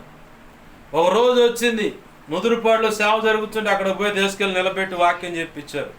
1:10 నిమిషాలు వచ్చింది వాక్యం ఆ రోజు. వాస్తవానికి స్థానిక దైవజనులు మిఖాయిల్ పాష గారు చెప్పిన మాట ఏంటంటే, దానిలో ఇక్కడ వీళ్ళకి అరగంటే కానీ గంట వచ్చింది, ఆ గంట కూడా మంచిగా వచ్చింది, చాలా బాగుంది వాక్యం అన్నాడు. ఆ తర్వాత దైవజనుడికి ఆ రికార్డింగ్ చేసింది. నేను చెబుతాను, నేను రికార్డింగ్ చేసుకునే అలవాటు ఉంది నాకు. ఏ దైవజనుడు చెప్పినా రికార్డింగ్ చేస్తా. సంఘంలో కొత్తగా వచ్చిన దైవజనులైనా స్థానికులు ఎవరైనా నిలబడి చెప్పినా రికార్డింగ్ చేస్తా, తర్వాత అడుగుతారు. ఆ రికార్డింగ్ చేసింది దైవజనులు పంపించా, విన్నాడో లేదో నాకు తెలియదు. ఆ తర్వాత కట్ చేస్తే దేవుడు తన ప్రణాళిక చొప్పున బయటికి తెచ్చాడు. పరమగీతాలు 4వ అధ్యాయము. నేను ఏదో వాళ్ళు ఇబ్బంది పెట్టారు, ఇంకేదో అయిందని చెప్పని బయటికి రాల. దేవుడు బయటికి రమ్మంటే బయటకు వచ్చా. ఇదిగో నీ పరిచర్య పేరు ఇది అన్నాడు, ఇలా ఉంటుంది సేవ అన్నాడు. ఆయన చెప్పిన రీతిగానే అడుగులు వేయిస్తా ఉన్నాడు, ఆయన చెప్పిన రీతిగానే పాటలు రాయిస్తా ఉన్నాడు. పుస్తక రచనకు కూడా ప్రభు చిత్తం అయితే రానున్న దినాల్లో కూర్చుంటాను, ఫస్ట్ పుస్తకం ఇది అని చెప్పాడు. మ్యాటర్ అంతా ఉంది ప్రభు కృపలో. అయితే కూర్చోడానికి ప్రార్థన సహాయం. అడ్డుపడుతున్న దుష్టుడు వాడి క్రియలన్నీ లయమవునట్లుగా ప్రార్థన చేయండి. ఖచ్చితంగా పుస్తకం రాయడానికి కూర్చోవాలి నేను, ఎందుకంటే దేవుని పని ఆలస్యం అవుతుంది, నాకు అర్థమవుతూ ఉంది. కానీ ఇంకా ముమ్మరంగా కూర్చోవాలంటే ప్రార్థన సపోర్ట్ కావాలి. ప్రార్థన ఉంటే ఇంకా అద్భుతమైన పాటలు వస్తాయి. ఆల్రెడీ ఈ గాయం భరించుటగా అనే పాట అయిపోయింది, అది పాట రాయటం అయిపోయింది. 3 చరణాలు అన్నాడు ప్రభు, 3 రాశాను, ఇంకొకటి కూడా రాయాలన్నాడు, అది రాస్తా ఉన్నాను, అయిపోయింది అది కూడా. ప్రభు చిత్తంలో ఇప్పుడు ఆల్రెడీ ఓ పాట తపస్సు పోలిన పాట వీడియో అవుతుంది. ప్రభు చిత్తం అయితే 26వ తారీఖు రావాలా అని చెప్పాను అన్నాను. ఎలా ఉంటుందో తెలియదు. ప్రార్థన చేస్తే ఏదైనా సాధ్యపడుతుంది. అర్థమవుతుందా? ఇస్సాకు కూడా తన జీవితంలో ఎదురైన ఆ కరువు విషయంలో మొదటిగా దేవుని సన్నిధికి వెళ్ళాడు. యేసయ్య దగ్గర ఒక ఆలోచన అడిగాడు. యేసయ్య ఏది చెప్పాడో అది తీసుకొని ఆ కరువున్న ప్రాంతంలోనే నిలబడ్డాడు. ఆ కరువున్న ప్రాంతంలోనే భూమిని సేద్యం చేశాడు. ఆ కరువున్న ప్రాంతంలోనే విత్తనాన్ని నాటాడు. ఆ కరువున్న ప్రాంతంలోనే ఎండిపోయిన బావుల నుంచే ప్రభు జల ఓటలను బయటికి తెచ్చి ఇస్సాకు వ్యవసాయం చేస్తే, ఇందాక అనుకున్నామే అబీమెలెకు అనే రాజు బరబర పరిగెత్తుకుంటూ వచ్చాడు ఇస్సాకు కాడికి. నీకు దండం పెడతాం, నువ్వు మాకంటే అధికంగా ఆశీర్వదింపబడ్డావు. ఎట్లా ఉందంటే ఆయన ఆశీర్వాదం ఎలా ఉందంటే, దేవుడు అన్నాడు, నువ్వు ఎక్కడికి వెళ్ళ, మాకు ఇక్కడే ఉండు, పరవాసివ ఈ దేశం మందు ఈ దేశస్తులతో ఈ దేశానికి సంబంధించిన పద్ధతుల్లో నువ్వు మమేకంగా మాక. పరవాసి అంటే ప్రత్యేకపరచబడి. హల్లెలూయా, హల్లెలూయా. ప్రత్యేకపరచబడి వాళ్ళ పద్ధతుల్లో కానీ వాళ్ళ సాంప్రదాయాల్లో కానీ నువ్వు మమేకం కాకూడదు, వేరే ఉండాల. ఆడన్నాడు, అక్కడ ప్రభు అన్నాడు, ఈ దేశం ముందు పరవాసివై ఉండు, నేను నీకు తోడై ఉండి నిన్ను ఆశీర్వదించదును. ఏలయనగా నీకును నీ సంతానమునకును ఈ దేశములన్నీ ఇచ్చి, ఆ దేశం ఒకటే అంట్లా, దేశములన్నీ ఇచ్చి నీ తండ్రి అయిన అబ్రహాముతో నేను చేసిన ప్రమాణము నెరవేర్చి ఆకాశ నక్షత్రముల వలె నీ సంతానమును విస్తరింపచేసి ఈ దేశములన్నీ నీ సంతానమునకు ఇచ్చేదను. నీ సంతానం వలన సమస్త భూలోకములో నీవు సమస్త జనములు ఆశీర్వదింపబడుదురు. ఏలయనగా అబ్రహాము నా మాట విని నేను విధించిన దాని నా ఆజ్ఞలను, నా కట్టడలను, నా నియమములను గైకొనెనని చెప్పాను. ఇక్కడ గుర్తు చేస్తున్నాడు, నీ తండ్రికి నేను ఒక మాట చెప్పా, ఆ మాట చొప్పున అతను బ్రతికాడు. ఇప్పుడు నీ ఒకవేళ నిన్ను కన్న తండ్రి ఆ పద్ధతుల్లో లేడా, అయితే ఆ స్థానంలో యేసుప్రభు వారిని పెట్టుకో. ఎవరిని? యేసుప్రభు. నిన్ను కన్న తల్లి ఆ పద్ధతుల్లో లేదా, ఆ తల్లి స్థానంలో యేసుప్రభు వారిని పెట్టుకో. ఎందుకంటే ఆయన ఒక మనుష్యుడిగా ఉండి తండ్రి అయిన దేవునితో ఎలా మాట్లాడాలో, తండ్రి అయిన దేవుని యొక్క పరిచయం ఎలా చేయాలో, తండ్రి అయిన దేవుని పక్షంగా ఆయన పనులు ఎలా చేయాలో అన్ని విషయాల్లో స్పష్టతనిచ్చిన వాడు ఆయన యేసుప్రభు. నిన్ను కన్న తండ్రి కానీ తల్లి కానీ ఆ పద్ధతులు లేకపోతే ఆ తల్లి స్థానంలో, తండ్రి స్థానంలో ఏంది నీ దేవుడైన యేసుప్రభు వారిని పెట్టుకో. ఆయన చూస్తూ ఉండు మాదిరిగా, ఆయన అడుగులు వేసిన రీతిగా. ఆ తర్వాత అపోస్తులను పెట్టుకో, ఆ తర్వాత పౌలుని పెట్టుకో, వాళ్ళు అడుగులు వేసిన రీతిగా, భక్తి సాధన చేసిన రీతిగా. ఏంది ఆ తర్వాత నిన్ను నడిపిస్తున్న నాయకుడి దగ్గర ఆ కొలతలుంటే ఆ నాయకుడిని చూడు, ఆ సేవకుడిని చూసి ఆయన మాదిరి చేసుకుని భక్తి సాధన చేయి. ఆమేన్, హల్లెలూయా, హల్లెలూయా. ఎందుకు ఈ మాట వచ్చునంటే, మొదటిగా యేసు ప్రభు, తర్వాత అపోస్తులు, ఆ తర్వాత పౌలు, తర్వాత నిన్ను నడిపించే నాయకుడైన దైవజనుడు కూడా ఒక వాగ్దానం ఇచ్చి ఉంటాడు. హెబ్రీ పత్రిక 13:7 అట్టుకుంటా, మీ పైన నాయకుల యొక్క విశ్వాసమును అనుసరించండి. అంటే విశ్వాసం అంటే దేవుడిచ్చిన మాటను బట్టి దైవజనుడు ఎలా నిలబడుతున్నాడు, దేవుడిచ్చిన మాటను బట్టి దైవజనుడు ఎలా ప్రార్థన చేస్తున్నాడు, దేవుడిచ్చిన మాట చొప్పున సేవ ఎలా చేస్తున్నాడు, దేవుడిచ్చిన మాట చొప్పున ఆత్మలు ఎలా సంపాదిస్తున్నాడు, దేవుడిచ్చిన మాట చొప్పున ఆత్మలను ఎలా పురికొల్పుతున్నాడు, బలపరుస్తున్నాడు, ప్రార్థన ఎలా చేస్తున్నాడు, ప్రార్థన ఎలా నేర్పుతున్నాడు, వాక్యం ఎలా చదువుతున్నాడు, ఉపదేశిస్తున్నాడు, ఒక వ్యక్తిని సంపూర్ణులుగా చేయడానికి ఎలా తహతాలాడుతున్నాడు అన్నది అన్ని కొలతలు ఇక్కడ దైవజనులు నీకు కనపడతాయి.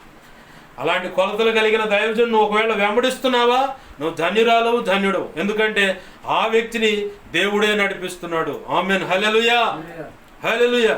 తద్వారా ఇస్సాకు పొందినట్టుగానే నువ్వు కూడా ఆశీర్వాదం పొందుతావు. 12వ వచనం చూడు. 12వ వచనంలో ఏముంది? ఇస్సాకు ఆ దేశమందున్న వాడే విత్తనము వేసి ఆ సంవత్సరము 100 అంచుల ఫలము పొందెను. యెహోవా అతనిని ఆశీర్వదించను గనుక ఆ మనుష్యుడు గొప్పవాడాయను. అతడు మిక్కిలి గొప్పవాడగు వరకు క్రమక్రమముగా అభివృద్ధి పొందుచూ వచ్చెను.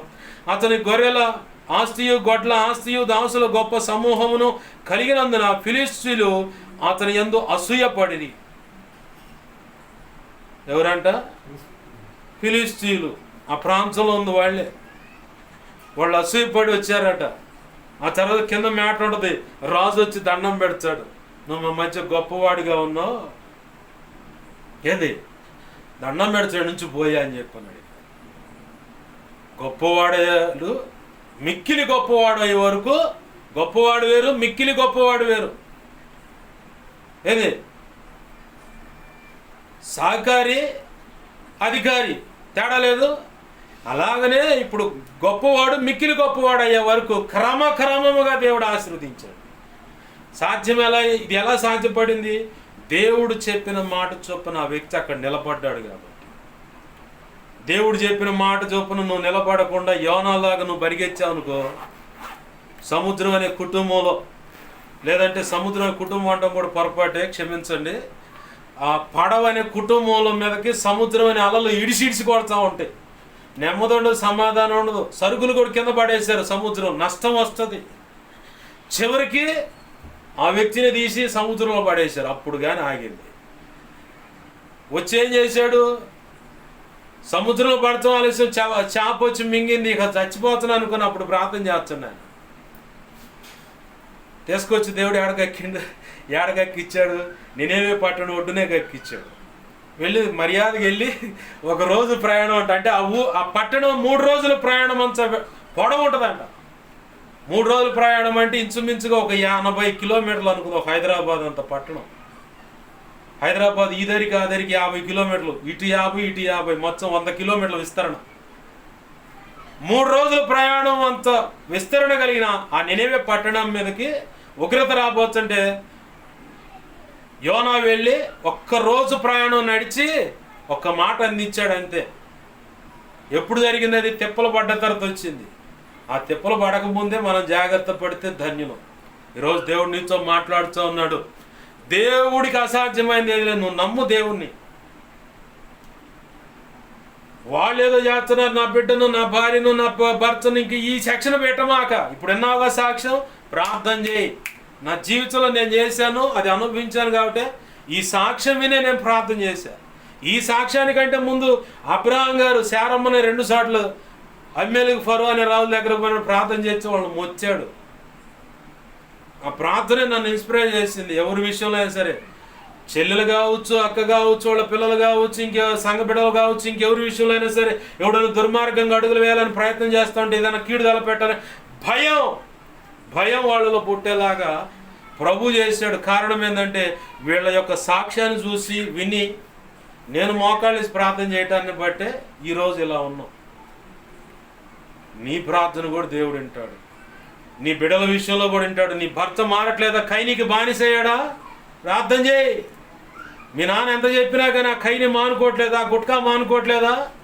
మీ అన్న ఎంత చెబుతున్నా కానీ ఆ చెడు స్నేహం ఆడపిల్ల విషయంలో మారట్లేదా? సాటుకు బీర్లు మందేస్తాడా? దరువు వేస్తాడు నువ్వు ప్రార్థన చేస్తే. మరి మొత్తానికి దరువేసి పట్టుకొస్తాడు యేసయ్య. ప్రార్థన చేద్దాం. దేవుడు ఈరోజు నీతో మాట్లాడుతున్నాడు, అందరితో మాట్లాడుతున్నాడు. ప్రభువా నాకు సహాయం చేయి.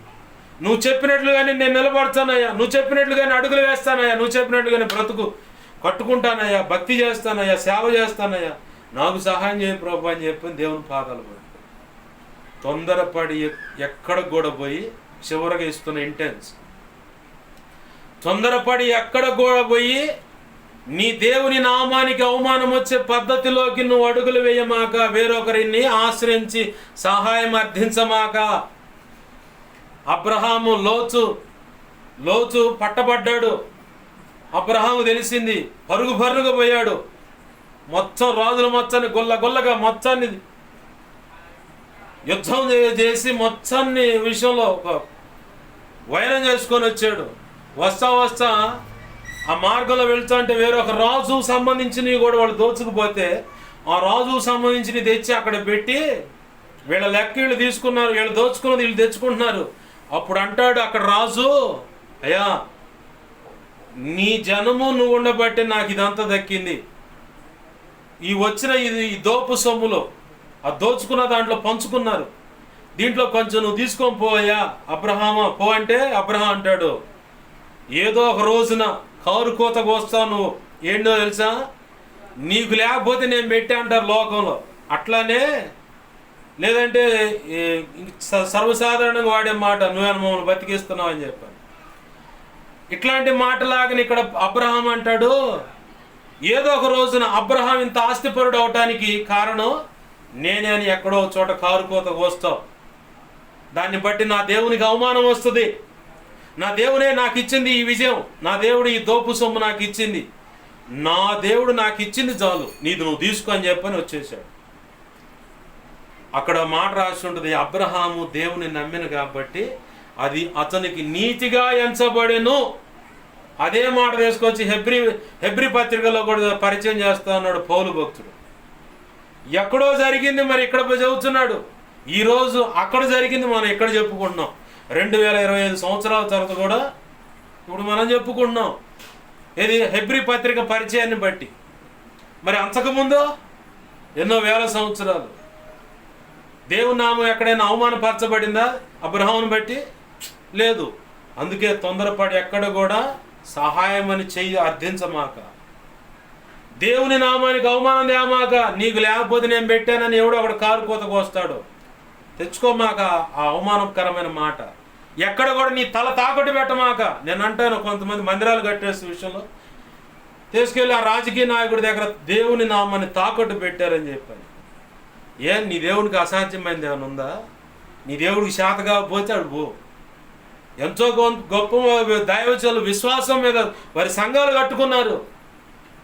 ఈ చరిత్ర మనకు తెలుసు. అయినా కొద్దిపాటి దానికి ఇప్పుడు వాడు ఏం చేస్తాడు, మొన్న ఫోటో వేసి గందరగోళం చేసి ఆ క్రెడిట్ అంతా వాళ్ళకి పోయింది. దేవునికి వచ్చిందా?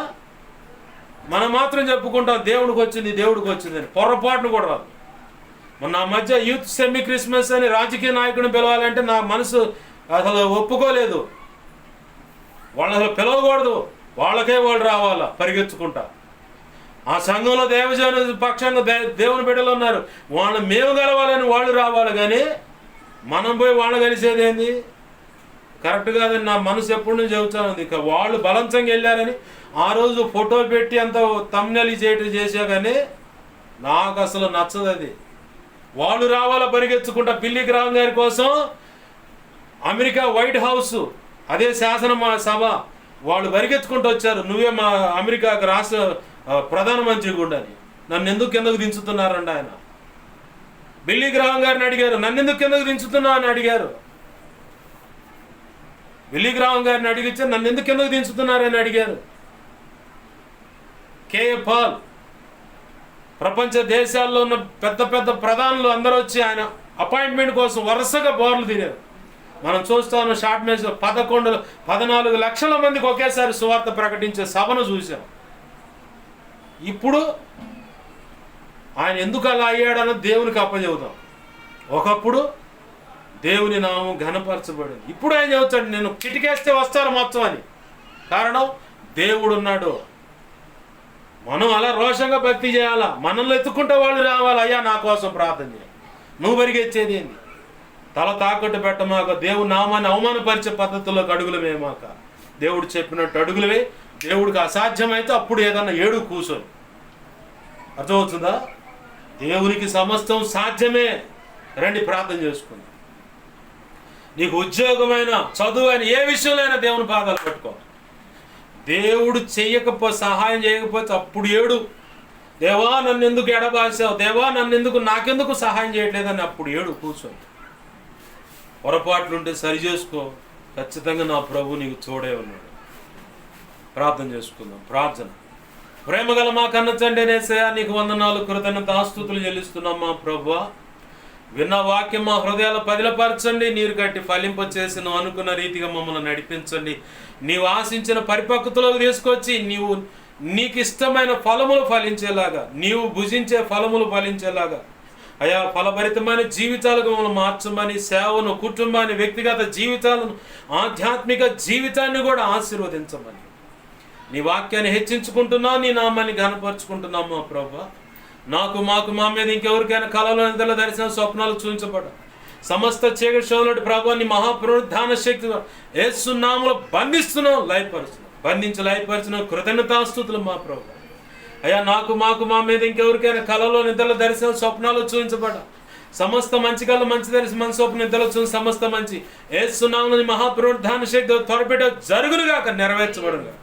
త్వరపెట్టి జరిగేలా చేసి నెరవేర్చిన కృతజ్ఞతాస్తుతులు మా ప్రభు. మా కోసం ప్రార్థించండి అయ్యా. ఆ రీతులుగా అడిగిన వాళ్ళు ఉన్నారు. నీ సన్నిధిలో మోకరించి దైవజనుడికి మా సంగతి తెలియపరిచి ప్రార్థన చేయించయ్యా అంటున్న వాళ్ళు ఉన్నారు. ప్రతి ఒక్కరి అవసరత నీ కృప చేత యేసు నామములో తీర్చబడునుగాక. అయ్యా నా కోసం, పరిచయం కోసం, అన్ని విధాల సోషల్ మీడియా ద్వారా విన్నదాన్ని బట్టి అయ్యా దేవా, గతంలో ఉపవసించి ప్రార్థించిన, ఇప్పుడు ఉపవసించి ప్రార్థిస్తున్న వాళ్ళు అందరూ కూడా దీవించండి, బలపరచండి, అభిషేకించండి. నీ సేవలో గొప్పగా వారు వాడబడుదురుగాక. నువ్వు ఆశించిన కార్యములు బిడ్డల జీవితాలు జరిగించమని ఇదిగో ప్రభు సెలవిచ్చిన మాట చొప్పున ఎక్కడ కూడా తల తాకట్టు పెట్టకుండా, నీ నామాన్ని అవమానపరిచే పద్ధతులు అడుగులు వేయకుండా మా బ్రతుకుల విషయంలో, కుటుంబ విషయంలో, సేవ విషయంలో, సంఘ పరిచయ విషయంలో రోషంగా నీ కొరకు నిలబడి ఫలించే భాగ్యము దయచేయమని నీ కృపా కార్యములు జరిగించి నీ చిత్తం నెరవేర్చి నువ్వు మాత్రం మహిమ పొందమని బతిమలాడుతూ ఈ వారంలో ఉన్న సంఘ క్రమాలన్నింటిలో మీరు చూడండి. నీ చిత్త ప్రకారం సంఘ క్రమాలన్నీ దీవెనకరంగా జరిగించి నీ నామాన్ని ఘనపరచుకోమని బతిమలాడుచు. వారపు దిన ప్రయాణాల్లో ప్రతి విషయంలో చూడండి. సంఘ బిడ్డల పనుల్లో చూడండి. వారి బిడ్డల జీవితాల్లో ఆశీర్వాదకరంగా మార్చు. చదువులు దీవించు, ఉద్యోగాలు ఆశీర్వదించు, రెక్కల కష్టార్జితాన్ని కూడా ఫలభరితంగా మార్చు. ప్రతి ప్రయత్నంలో, ప్రయాణాలు, ప్రతి విషయంలో మీరు చూడండి. ఈ ప్రాంత ప్రజలను కూడా ఆశీర్వదించు. ఈ ప్రాంతంలో నిశ్చిత ప్రకారం ఏకీవిస్తున్న బిడ్డల కుటుంబాల జీవితాలను, ఉద్యోగాలను, చదువులను, వ్యాపారాల సమస్తాన్ని ఆశీర్వదించు. నీ కృపలో వర్ధలు చేయమని, అనారోగ్య సమస్యల యేసు నామములో విడుదల, స్వస్థత ఇప్పుడే కలుగునుగాక. చిల్లంగి, బాలమణి, చాతబడి, క్షుద్రపులు, వశీకరణ సంబంధించిన లేదా విగ్రహ సంబంధించిన పూజల, హోమాల, బలుల వల్ల ఏ కీడుందా యేసు నామములో అటు నుంచి విడుదల కలుగునుగా. మరణ పాశాలు, నరక పాశాలు యేసు నామములో అవన్నీ తెగిపోవునుగా. గొప్ప కార్యాలు జరిగించమని, నీ కృపలో ఆధ్యాత్మిక పరిపక్వతను దయచేసి నిన్ను గణపరచుకోవడానికి కృపను దయచేసి నీవే తోడు నడిపి సహాయం చేయి. బిడ్డలు గుప్పిళ్ళు విప్పిన దాన్ని బట్టి దేవా రెట్టింపు దీవెనలు దయచేయి. ఆధ్యాత్మిక, భౌతిక, ఆర్థిక, ఆరోగ్యపరంగా కొలతలేని దీవెనలు అనుగ్రహించి నీ కృపను వర్ధల చేసి ఆశీర్వదించమని. 2 తిమోతి 1:12 ప్రకారం నీ కృపాస్తాలకు బిడ్డలను, సంఘ బిడ్డల పరిచయం ద్వారా జరుగుతున్న సంఘ బిడ్డలను ఈ ప్రాంతంలో ఏకీపిస్తున్నారు, ఇంక ముందు ఏకీపించబోతున్నారు, అందరినీ చేతులకు అప్పగించు. మా ప్రియుడు, మా రక్షకుడైన యేసయ్య ఉన్నతనంత శక్తి గల నామమున అడిగి వేడుకొని ప్రార్థించి సమస్తం పొందుకొని బిడ్డలను దీవించి ఆశీర్వదించి నీ చేతులకు అప్పజెప్పి నేను మహిమపరుచుకుంటున్నాం మా తండ్రి. ఆమేన్.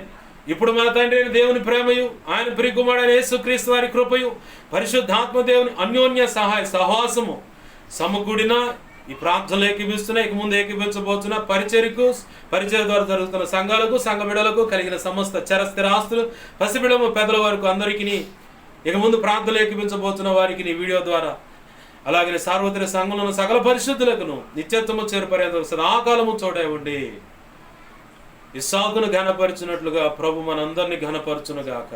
అన్ని విధాల క్రమంగా వర్ధల చేసి ఆయన నామాన్ని మన ద్వారా ఘనపరుచుకునేలాగా యేసయ్యే తోడై ఉండి జరిగించునుగాక. ఆమేన్. అలాగూ జరిగించిన యేసయ్యకు కృతజ్ఞత, స్తుతి, ఘనత, మహిమ, ప్రభావాలు చెల్లునుగాక. ఆమేన్. యేసు రక్తమునకే ప్రభేసు రక్తమునకే ప్రభేసు నామమున సంపూర్ణమైన విజయం కలుగునుగాక. ఆమేన్. అపవాది వాడు దూతలు, చీకటి, అంధకార శక్తుల క్రియలు ఎంత ప్రమాదగా మంత్ర వాటన్నిటికీ అనంతనా సర్వనాశనం, నిత్యనాశనం కలుగునుగా. ఆమేన్. యుద్ధము యెహోవాదే, యేసు రక్తమునకే జయము, జయము, జయము. హల్లెలూయా, హల్లెలూయా, హల్లెలూయా. అందరికి వందనాలు. ప్రభు యొక్క మహా ఉచిత కృప మనందరికీ తోడై ఉండి నడిపించునుగాక. ఆమేన్.